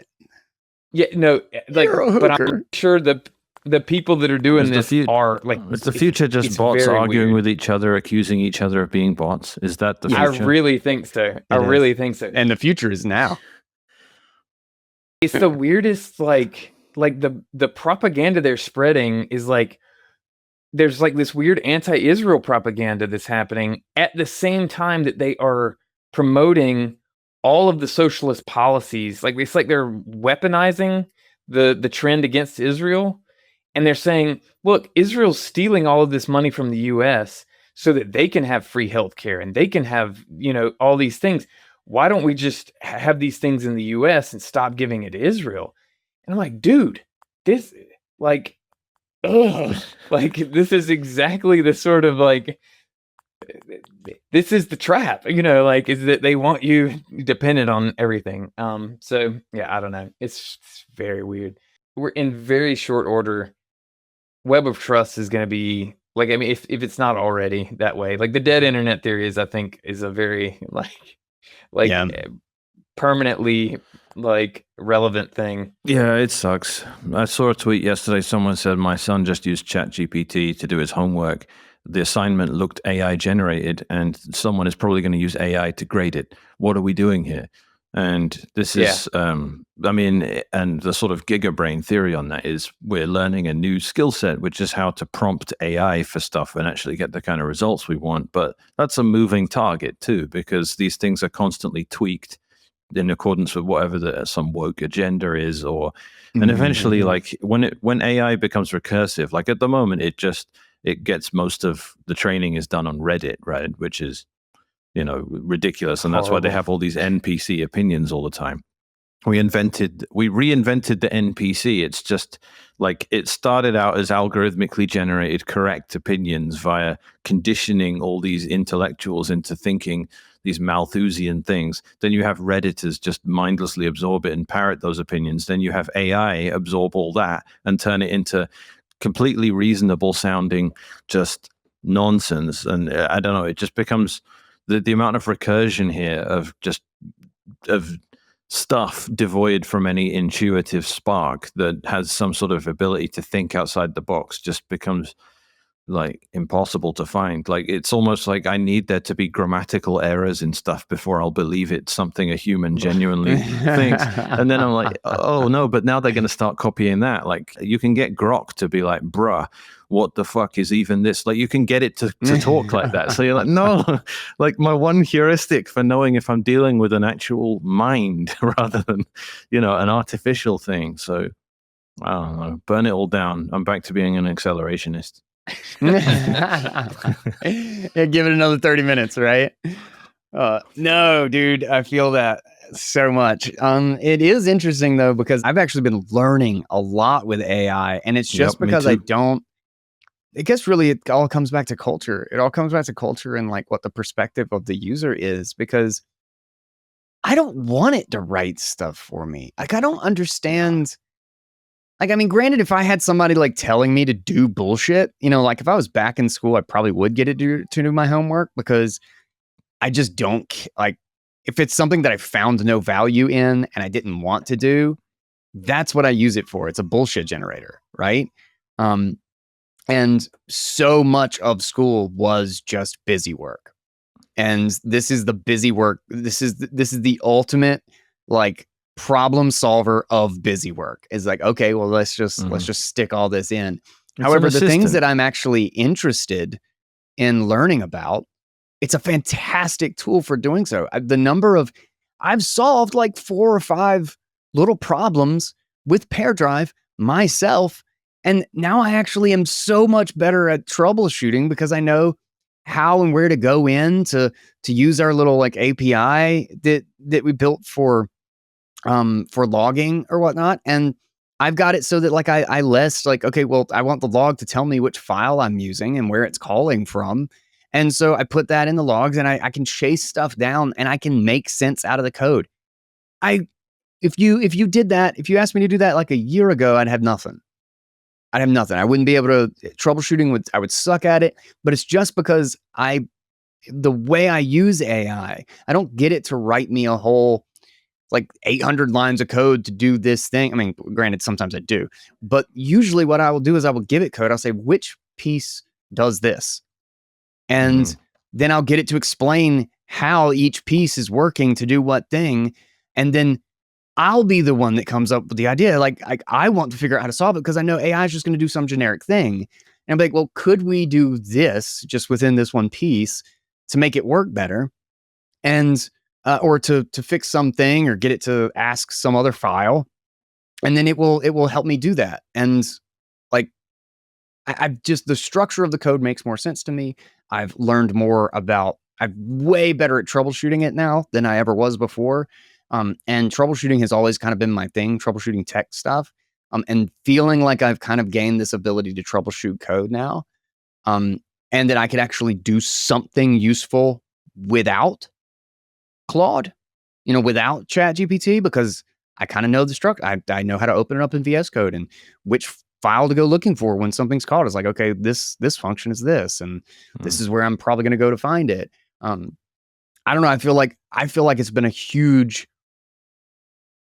great teacher. It's been a great teacher, but it's entirely in how I'm using it that I think that it is actually been applied that way, because I've been using it to try to answer questions. Rather than get it to do stuff for me, like that's a totally different approach. Is what does this do is different from make a thing that does this.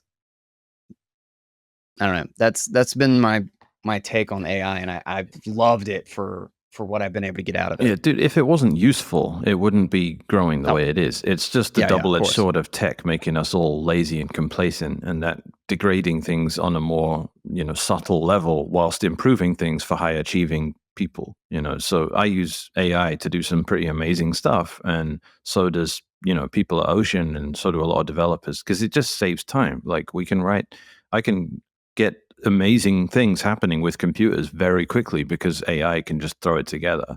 I'm just like, write me a script that pulls from this AI and does that and updates this file and rotate it once every 24 hours on Pacific Standard Time, at midnight and all this, and it will just cough up a script. And I'm like, all right, make it work, make it run this every, make this run every 24 hours on this version of Mac OS, and it coughs up another script. Like I'm just and put this in that file and make it do it. This is just saving so much time. Like Yeah. it's Well, and translation, Yep.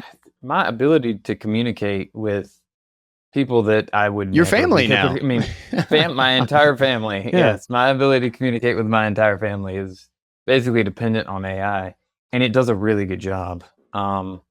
It does a better job than Banner Shay could do. If it does something weird, she can tell me, which is I've figured out how to hack. If I make fairly simple sentences, it creates very beautiful Persian. As long as I don't make my sentences complicated, it full of doesn't. idioms. I can say, yeah. Well, not even that. It actually, those things are not as bad as you would think.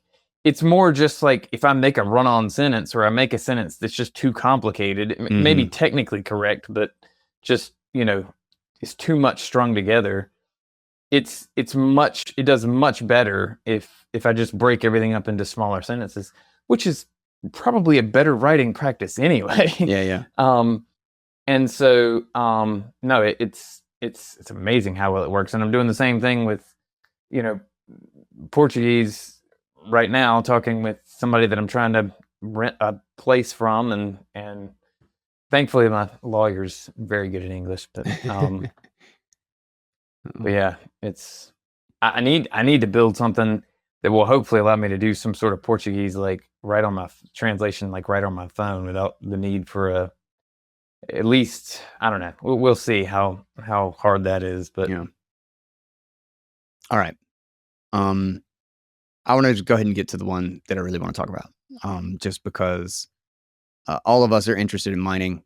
Bitcoin mining is like a really big deal, and I read the article, and so Jack and Block have been talking about getting into mining for a long time, and there was a buzz about a mining project for a long time, and Rig, their project, has now been unveiled, and it looks awesome. So they have completely redesigned the entire thinking around how to model, like your infrastructure is now separate from your ASIC. So your power block, your encasing, your fans, your inverter, like all of the stuff is now separate from the chips. Modular. And you have boards that you can swap out and swap back in, and in seconds you're running on the new ASICs. And like, so they've finally made it into infrastructure that can be where you can set up your entire enterprise, and you can isolate one board and replace something without shutting anything down. Like it's just like swap out to go, just like, in any sort of big data center thing. You hot swap a hard drive, right? You got to hot swap miners, you got to hot swap ASIC boards, and it makes upgrading, it makes maintenance, it makes repairs. All of it's modular, so you can do any individual piece, and your infrastructure is infrastructure. Fact that you don't have to buy machines. You don't have to buy machines that have all of that stuff built in. Means that each upgrade is cheaper. Cost is cut down so much, because now you're. Yeah. You don't need to buy a new power supply because a chip died. Yeah, it's it's ridiculously inefficient, the current model. They made the current hardware market look like a bunch of kids. They've leapfrogged it that much by being like, this is how real data centers operate, and miners. This is how serious people play. Yeah, that's exactly right. They've done it. It's amazing. The efficiency is where everyone's looking, right? Because no one wants to be. Bitmain always have that advantage of being so big that they can be TSMC's biggest customer, right? So or whoever it is they use for manufacturing, and they can get like the lowest, on paper cost, joules per terahash, blocks ahead of their latest generation, but behind the next generation Bitmain. So they're not bad. They're like pretty good, and it can be justified. And the savings with like not having to, one chip dies on an S19, so you got to take the whole thing out and replace everything, and you lose like hours and hours doing it. And I think it's going to win. Like the long term, I was about to say, the long term kills it. Like if they don't go to this model, yes, the upfront, you might be paying the same or similar, or it may be even a little bit more for the first run of machines and the first infrastructure, but your cost to upgrade is now cut in half from what you would do with the other thing. So it doesn't even matter that this model isn't necessarily the best model. It's the fact that the next model, you're going to have a 50% discount, even if you're matched.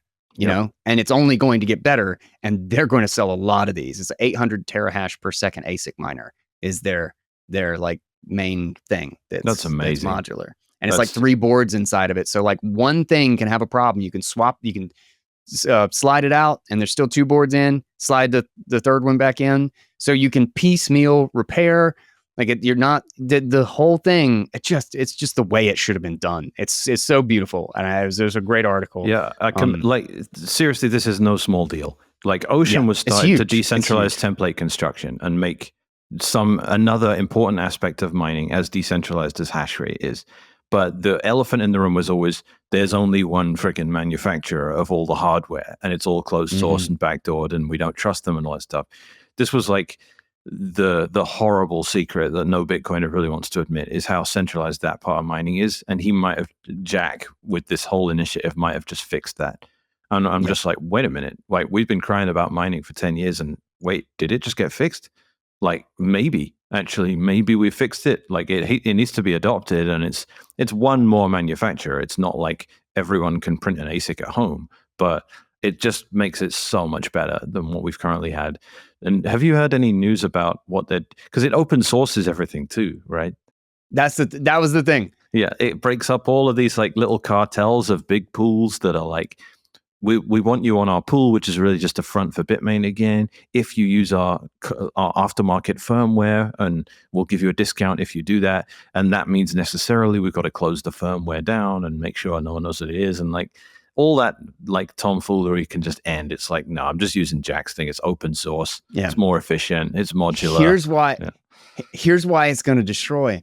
Because now somebody who just has a better idea for a chip or for a more efficient board, like let's say we like go to some unified memory type thing, right? There's like just some idea about how to make it better. Doesn't have to make a power supply, doesn't have to make a case, doesn't have to make a fan. They just build a board that slides into Jack's infrastructure. Yep. And then same thing in reverse is that you can then use all the boards in Rig or in Proto or whatever whichever one you would refer to it as, and you can build your own case and use their boards. Like you can find a better way to make a better power supply that's a little bit more efficient and swap that out without having to invent better chips. You don't have to have a chip manufacturer to make ASICs better. So, and then the fact that you get the best of all worlds. You get the best of all worlds because you have other people improving your stuff for you. And if 3 other companies make boards that work into this, Proto's going to sell the absolute crap out of their infrastructure and their boards because they're going to know that they can swap out the boards for, they can buy Rig's next boards, but they can also just buy, the Butterfly Labs. That's a terrible example because they were a big pile of crap that was a scam, but they could buy from Butterfly Labs if they actually just make a board, and maybe they could actually deliver if they didn't have to do all of the other crap, So just this is so huge, and it's way bigger than I think it was kind of giving credit. It really kind of went under the radar. I just kind of bounced into the article from someone else, oh, cool, their mining stuff is out, and I was just kind of going gaga about it for a couple of days. It just been buzzing, and no, it's. I just think this is huge. I think it's huge, and people are not giving it the credit it deserves. Yeah, it's great. Modularity is the way to go, man. Like, get experts to work on each component one by one. You don't buy a power supply off the world's biggest ASIC manufacturer because it's going to suck. And they do. Yeah. They just suck. Yeah. So, like, no, I've had enough. It's time to do this whole thing properly. Do they have, like, you don't need one Ethernet cable for each machine as well? You just, like, plug in the whole rack and it just, like, intelligently is a switch at the same time? Do they have That's stuff like that? That's a good question. That one I don't know. Well, because that adds up. Like, I need, 80,000 Ethernet cables. Just like, and like 4 of them break every hour. It's like, just someone has to go and deal with that. Like, just plug in the whole thing, right? Just like all those little savings are just so intelligent.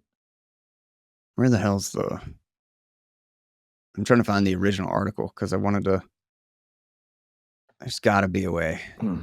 I would love that. That would be amazing too. I had not considered that one. Well, those things add up. Like it's so quick. Proto.xyz, that's the website. It's Yeah. amazing how much adds up. When you see it done right, you realize just how amateur the entire global market around this has been. And that's really the crazy thing. Like that's the seriously crazy thing.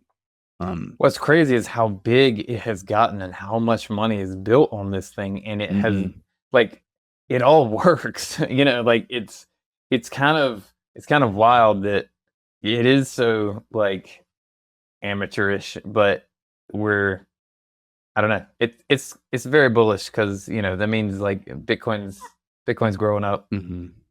Oh, and also it's air cooled and immersion, same case, same everything. That's really cool. It's basic. It's ready to be either or. Crazy. Hey, do you want to give me some context here? This is unrelated. You know Crown Lightning guy? Crown Lightning? Yeah, he's a Twitter. Is this a user? Yeah, he's a Twitter user. Oh, he said a Shitcoin Insider podcast he did with you. Oh, JC Crown. Yeah. Crown BTC or Barack Omaba. Yeah. Barack Omaba. That's how I know That's him the well, one. yeah. That's the one. Yeah. Well, he's I don't know. I'm just sort of randomly throwing him a bone here because like he keeps calling Bitcoin Magazine and David Bailey scammers, and David Bailey's like, I'm going to expose your shitcoin past with you, and he's just telling me here like, well, here's my past. I'm laying it out before I get sort of thrown under the bus. I did the Shitcoin Insider podcast with Guy Swan to help educate Bitcoiners and others about why those were bullshit. Do you want to mention anything there and like help the guy out if he's about to have his character assassinated by David Bailey? Do you want to help? Well, he's 100%. I mean, we talked about it, and I was friends with him back when he was doing a whole bunch of shitcoin stuff. And it was really very interesting, dude. Yeah. It was really interesting, and he thought he recognized them as all shitcoins even back then. Didn't he kind of infiltrate a bunch of communities? No, he totally did. He would argue Bitcoin maximalist stuff with them while working with them to make NFTs or whatever because they were paying. But he never. It was honestly a weird dynamic. It's one of the reasons why he was always interesting to me. But like, I never really held it against him. He was 100% honest about everything he was doing and the projects that he was working on. I was like, oh yeah, this is garbage. Or it's like kitties. it's like digital kitties. Who wants this crap? But they're paying $20,000 for it. So he also sowed a bunch of dissent in some shitcoin forums, like arguing as like other people and like just starting fights inside, like starting inviting in a bunch of shit. Yeah.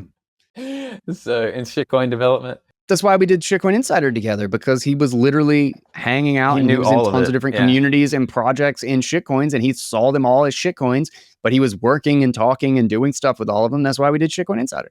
I was like, you're my Shitcoin Insider. Great. I'm not in any of those communities. I don't know anything about any of those projects. So let's do a show together. And he's like, all right, cool. And none of that's hidden. He's not revealing anything. Anybody who's listened to Shitcoin Insider knows exactly what it is. That's the premise of the freaking show. So yeah, I don't know. He was also at a bunch of the Bitcoin Raleigh Bitcoin meetup podcasts, right? Yeah. That was like he was in most of those. Yeah, I think that's where I met him. I don't know. I've known Crown for a long time now, so I'm not I don't remember where we met him. I assume it's probably the Raleigh meetup is where I met him. But those were good shows, man. Those were hilarious.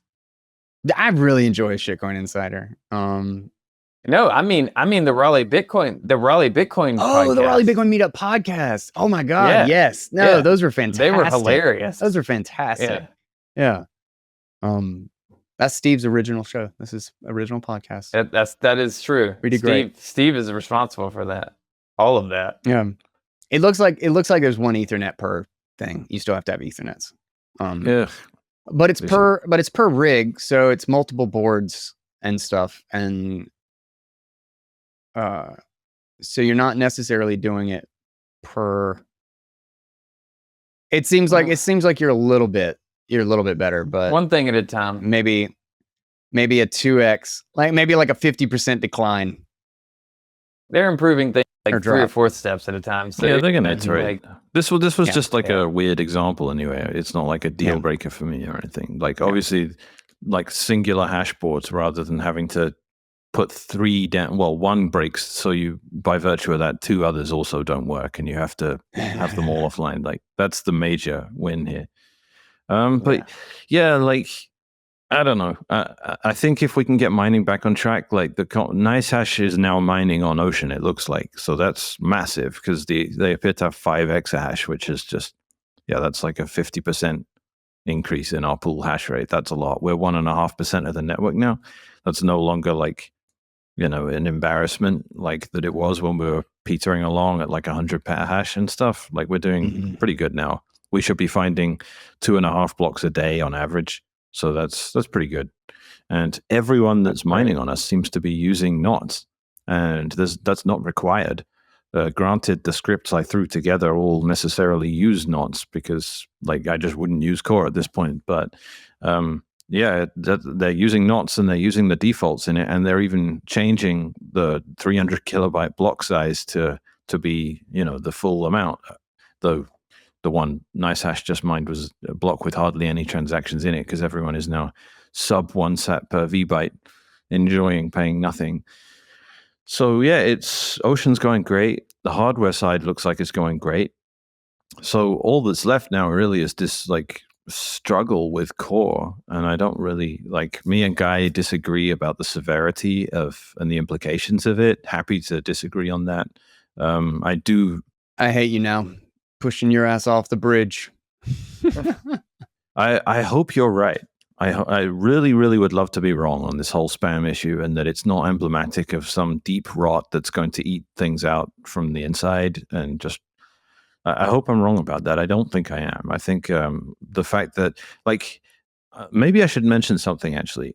I have had a suspicion that something is deeply wrong in core since before the spam war kicked off. And then when the spam war kicked off, I was like, well, obviously, that's why there's kind of some context there that is stuff I can't really go into, but I'm just like, this is like, there's some gatekeeping going on here. There's some people doing good work that are just being elbowed out because they're not part of a little clique. It's become very, very political and very unmeritocratic. And, and there's those kinds of things I was seeing before. And then, but everything coming out of core was still basically good. So I was like, all right, but when is this going to rear its ugly head? And then it did. And I was like, all right. So I was ready to go and ready to be like, core is finished. I'm done. They're corrupt. It's over. And everyone else is like, well, they're just making op return bigger. Like, and maybe there's a reason for that. And I'm like, no. Like, oh, sweet summer child. Like, that's how I kind of felt about it. Right? The straw that broke the camel's back. Yeah. And I also feel like there's the sort of theory of it. If we're going to be attacked at that level, like someone's going to go to the default implementation and start putting malicious code in it, they're not going to just be like, right, block size equals a gigabyte now, and like we're hard forking. They're not going to do anything like that. They would do death by 1,000 cuts and do little shitty things and boil the frogs. And I'm like, well, then I'm going to be paranoid and looking out for stuff like that. And this ticks that box. So I'm like, here's like, obviously they're not going to do something ridiculously over the top. If there is an agenda in core to subvert Bitcoin, they'd have to do it subtly. But I'm aware that having that paranoid attitude can also just lead to making everyone miserable and unhappy when everyone is actually doing a good job. I know that kind of paranoia does, like, if you come up with a political movement that's against the establishment and you assume everyone else in it is a Fed and no one can do anything in it, then you sabotage yourself when you might have been wrong the whole time. So I understand like all of the contradictions here, and I'm trying to reconcile them all and act in a way I think is okay. But yeah, I'm just giving all that context. One of the reasons why, again, I don't think it's existential or kind of gets to that point when it comes to like eventually a fork is really because one of the things that I've been seeing really since the fork, the original like block size war, is there were a couple of things that I recognized and like kind of stuck with me for how I was seeing this conversation or these debates evolve. And I started reading a lot about like old protocol wars and old Linux wars and stuff because of how vicious some of the early decisions about those types of things were done. And it just kind of made me realize, or my framing for a really long time, since kind of the 2017, 2018 era, was that we were going to get to a point where we had a permanent impasse on some subset of issue or issues that would just never be settled. It would never actually reach an end, because that's necessarily what I think the decentralization of this means, is that we're going to grow to a point where there is no more social consensus, and the only consensus left is the network consensus. But that the economic force, the power of the network to converge on the same economic reality will basically neuter the effect of that social lack of consensus, so to speak. Is that the cost of the economic burden, of the economic damage of trying to get across the kind of Rubicon to settle or have some sort of finality of like, it's definitely this way, or if it's definitely not. I think it only works early in those in the years of those protocols. And the whole idea of like whether or not spam filters or no will probably look a lot more like IPv6 or IPv4.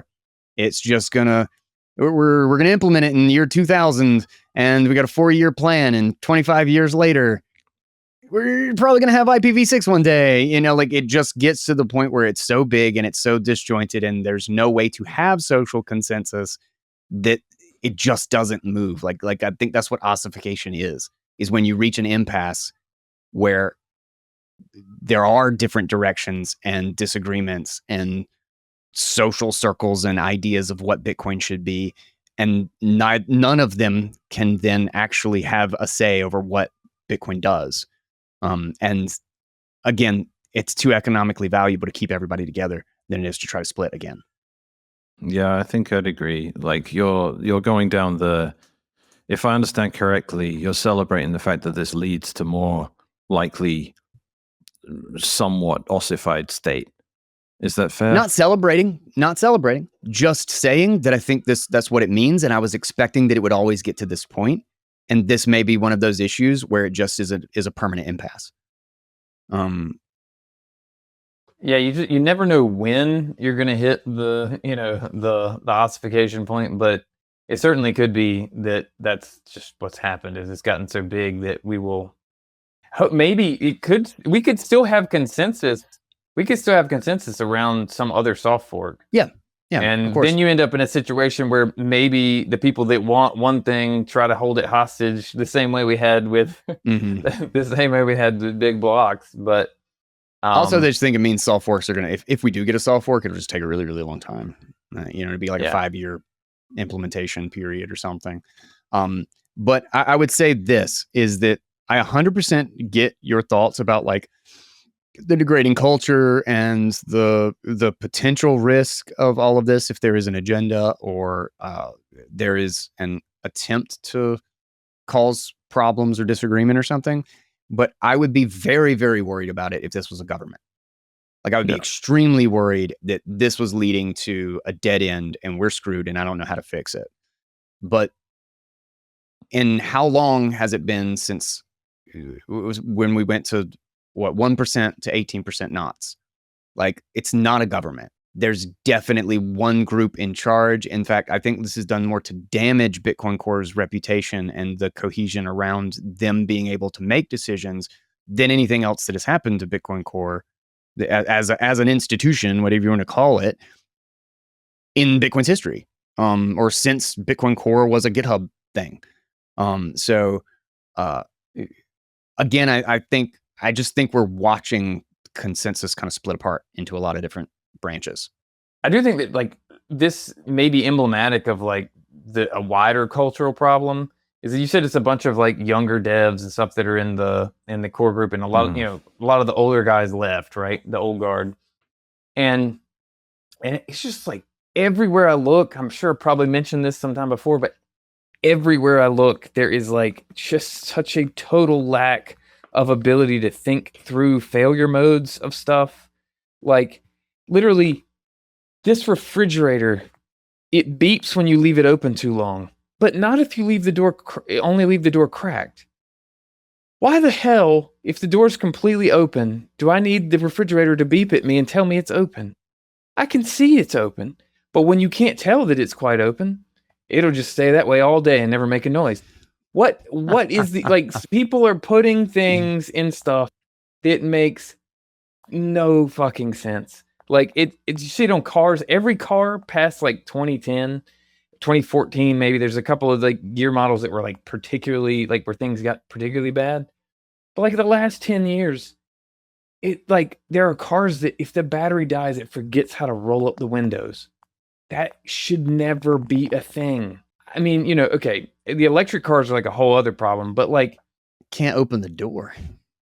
yeah, when can't you open have the a door door if it runs out handle, of power. you have a door handle that I know that the electric car, if it should never have a situation where the battery runs down, like it's supposed to like, you know, protect itself or whatever. But the thing is that it does. Yeah. Like there's always a situation where one gets wrecked and it gets left in a junkyard or, you know, on somebody's lot for a long time. And then you cannot get the freaking doors to open. Like it's a nightmare. Like this is not how you build things intelligently.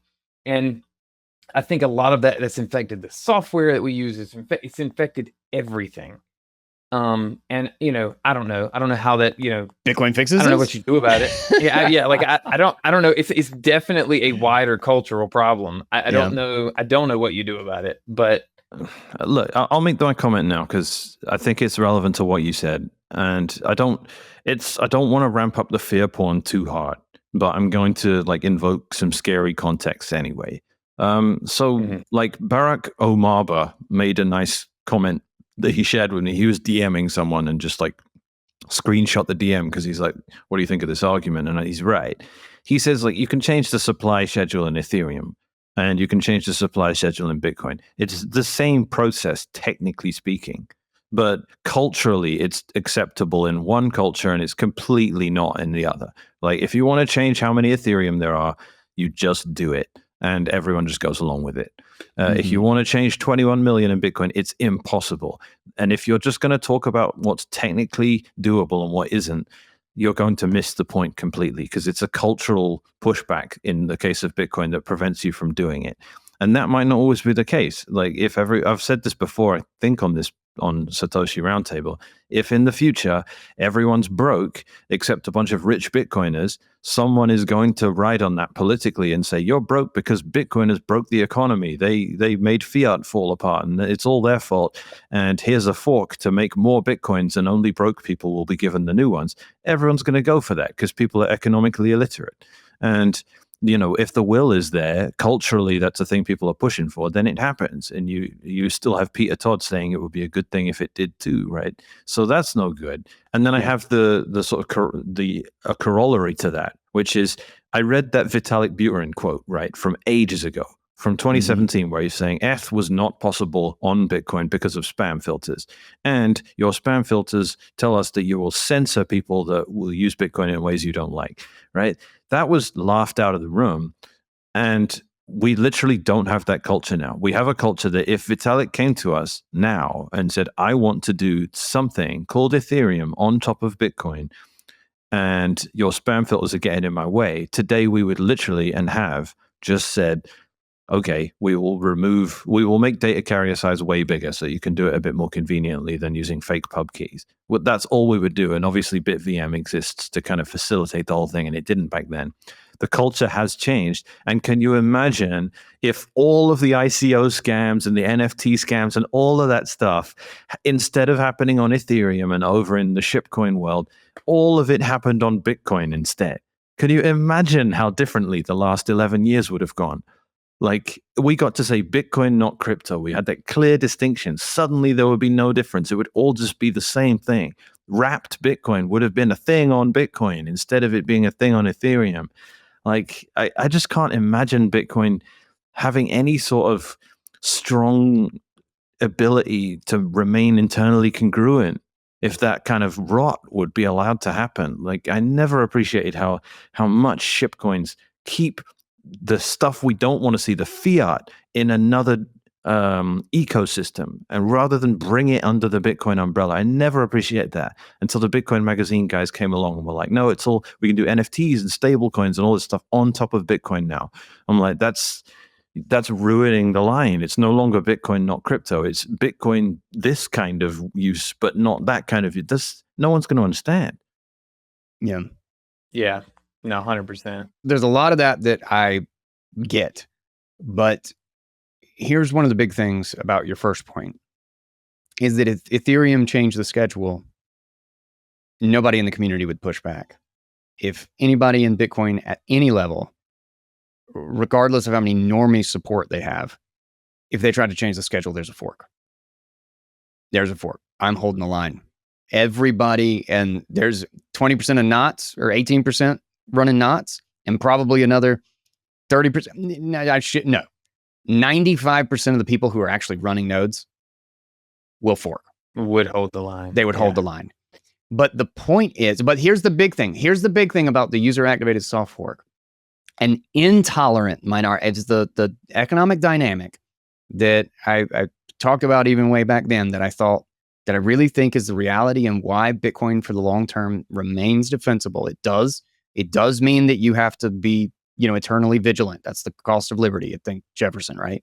But that an intolerant minority can hold the line, and it does so much economic damage for them to push through that if we're willing to bear the burden of Bitcoin falling 50%, they're not going to, because the whole reason they're trying to change the 21 million limit because they're chasing short-term bullshit. Is because they're trying to get richer. It's only going to work. They only want it if they can get more wealth. If we can hold the line and take that wealth, if we can make it uncertain, if we call their bluff, we will win. And I think we only need 10%. I think we'll have 80, when it comes to something like that. So, well, the difference between Bitcoin and Ethereum is that not only that people would just go along with the change in Ethereum, but nobody has any say except for nobody's a running handful nodes. of exchanges. That's what I'm saying. The only people that have any say in Ethereum are a handful of exchanges and Vitalik and some of his buddies. Like, it's literally in the hands of like a very small number of people. Yeah. And so you have to follow in Ethereum. So it's not even like, it's just not, the comparison is just wildly different. But even if you're taking like, let's say Litecoin or whatever, whatever the other shit coin you want to use, like I don't know. What's funny is that even I say maybe they have colored coins or something now and there. But like, I remember even in Litecoin, because it was marketed as like the silver to Bitcoin's gold or whatever, the Litecoin culture was even more resistant to a lot of the shitcoin spam and stuff that was being added than most of the other. Like, so yeah, I don't know.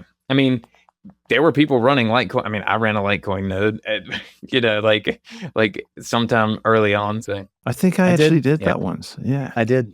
Yeah. It was wow. Oh, well, yeah. It's sorry to cut your flow Back there. in I'm the just day. like blown. I remember it. I probably still have it on my 2012 MacBook Pro, the Litecoin Core or whatever it would have been. Dude, you know what? Actually, there's something that has just given me that just makes me absolutely freaking love Bitcoin, and just think how crazy this whole thing is that my friend, a good friend of mine who I did stuff with him and got him into Bitcoin. Like, you coerced into buying Bitcoin. Basically, like, I don't even know how many years ago, like literally like 15, 14, 12 and some change years ago. And it was just a little bit, it wasn't like a ton of money. But it is now. But he had not opened. He was so scared, and I put this fault. I moved away, so we don't live in the same place, so we barely get to hang out and never get to really do anything Bitcoin. But he has treated his laptop like a hardware wallet. He just doesn't. It's not plugged in. It's just air gapped from everything, and he's just never touched it. It is a MacBook Pro from literally 2013, and He just brought this thing out, booted it up. He says, I haven't opened this in like 7 years. He booted it up, opened up multi-bit. This is the first time he connected to the internet. It still had battery life, right? It still had battery life. He said it's the first time he's connected to the internet since like the year that he put Bitcoin on it, because it was like during a bull market and he got like really nervous about it. And he booted it up and it took like a day and he synced the chain to current. He couldn't send it to a BC1 address because they didn't exist back then. But other than that, everything worked. Everything worked without a hitch. We sent the transaction to, we got him set up with like a really good cold card setup, and he's just, cold storage, put it all away. But the whole thing just worked. And I was just like, this is like going back into the past, like this 13 years. And this still thing just connects to the nodes, downloads everything, checks all the blocks, checks all the transactions. Boom, here it is. Here's your Bitcoin. Send a transaction. Bitcoin network accepts it. Everything's good. We got it on new keys. And I was like, damn, that's amazing. Wait, did you get his fork coins? Well, that's He's probably got they're probably coins. not worth like crap right now. But Well, you that should is look. a great You should point. still That is look. a great point. Thank Dude, you The Bcash will for be worth remembering that. It'll something. be worth something. I've helped people We'd borrow dump. something. I helped someone dump Bcash and BSV in like 2019, Yeah. and they made a decent amount out of it, man. What's the price now? $500. Okay. For a Bcash. For a Bcash. Yeah. So if he's got like, That's something. That's something. it ain't nothing. It ain't nothing. It certainly ain't nothing. Hell yeah. Thank you for that. My God. Yeah. This is before the fork. That's amazing. All right. And they're legacy addresses too. Legacy addresses. Start with That one. makes it easier. It's annoying when they're SegWit addresses, like, or if they're nested SegWit, it's annoying. You have to like find you Yep. have to go 2 layers instead of 1. Well, anything else you guys want to cover? Because I think I got the things that I wanted to hit, and we've been going forever, as we always do. What you guys got? Y'all got any last thoughts? I got nothing. Got nothing? You guys got nothing to say. Y'all never talk. I wish Steve was here to make some comment about the Raleigh Bitcoin Meetup podcast. It makes me want to go back and listen to some of those episodes. And we need. I mean, I'm not even going to be in the country, but I really want to make more Raleigh Bitcoin Meetup podcasts. Dude, that would be great. We should totally go back to that. I'm not against it at all. But I will to embrace the spirit of Steve. We need to solve the 2104 bug. We do. I That's plan to right. not live that long. So Bitcoin is going to die, and we have to fix it. This is the most important bug in Bitcoin. You're welcome, Steve. I have a feeling someone is going to figure out how to do it as a soft fork before that manifests. I bet that as well. I would put $1 million sats that is the case. Somebody will figure that out. And then we never get our hard fork wish list actually activated, which is sad. That would be sad. Yeah, but probably like the hard fork's going to be a nightmare because everyone's going to want to tack on their own little personal things to make it. Guys, let's do this too. Yeah. Like we have to hard fork at the moment. Like even Luke says we have to hard fork, and he's like famously the guy that figured out how to do SegWit as a soft fork when no one else thought we could. So Yep. yeah, if he says it's a hard fork, then it's probably a hard fork. Well, I mean, if we have to have Luke as the I don't know, the code, the knots dictator, I mean, we've already established that political dictatorships are more stable. So yeah, they're great. We all have our roles. Like he is the Führer, I am the head of propaganda. These have all, we've taken to our roles like ducks to water. It's been beautiful. Amazing. Yeah, all right. I'm good. I've got to jump off anyway. So Yeah. All right, guys. all right. I See will you catch soon. y'all later. Thank you for joining me. Roundtable 12. We are out.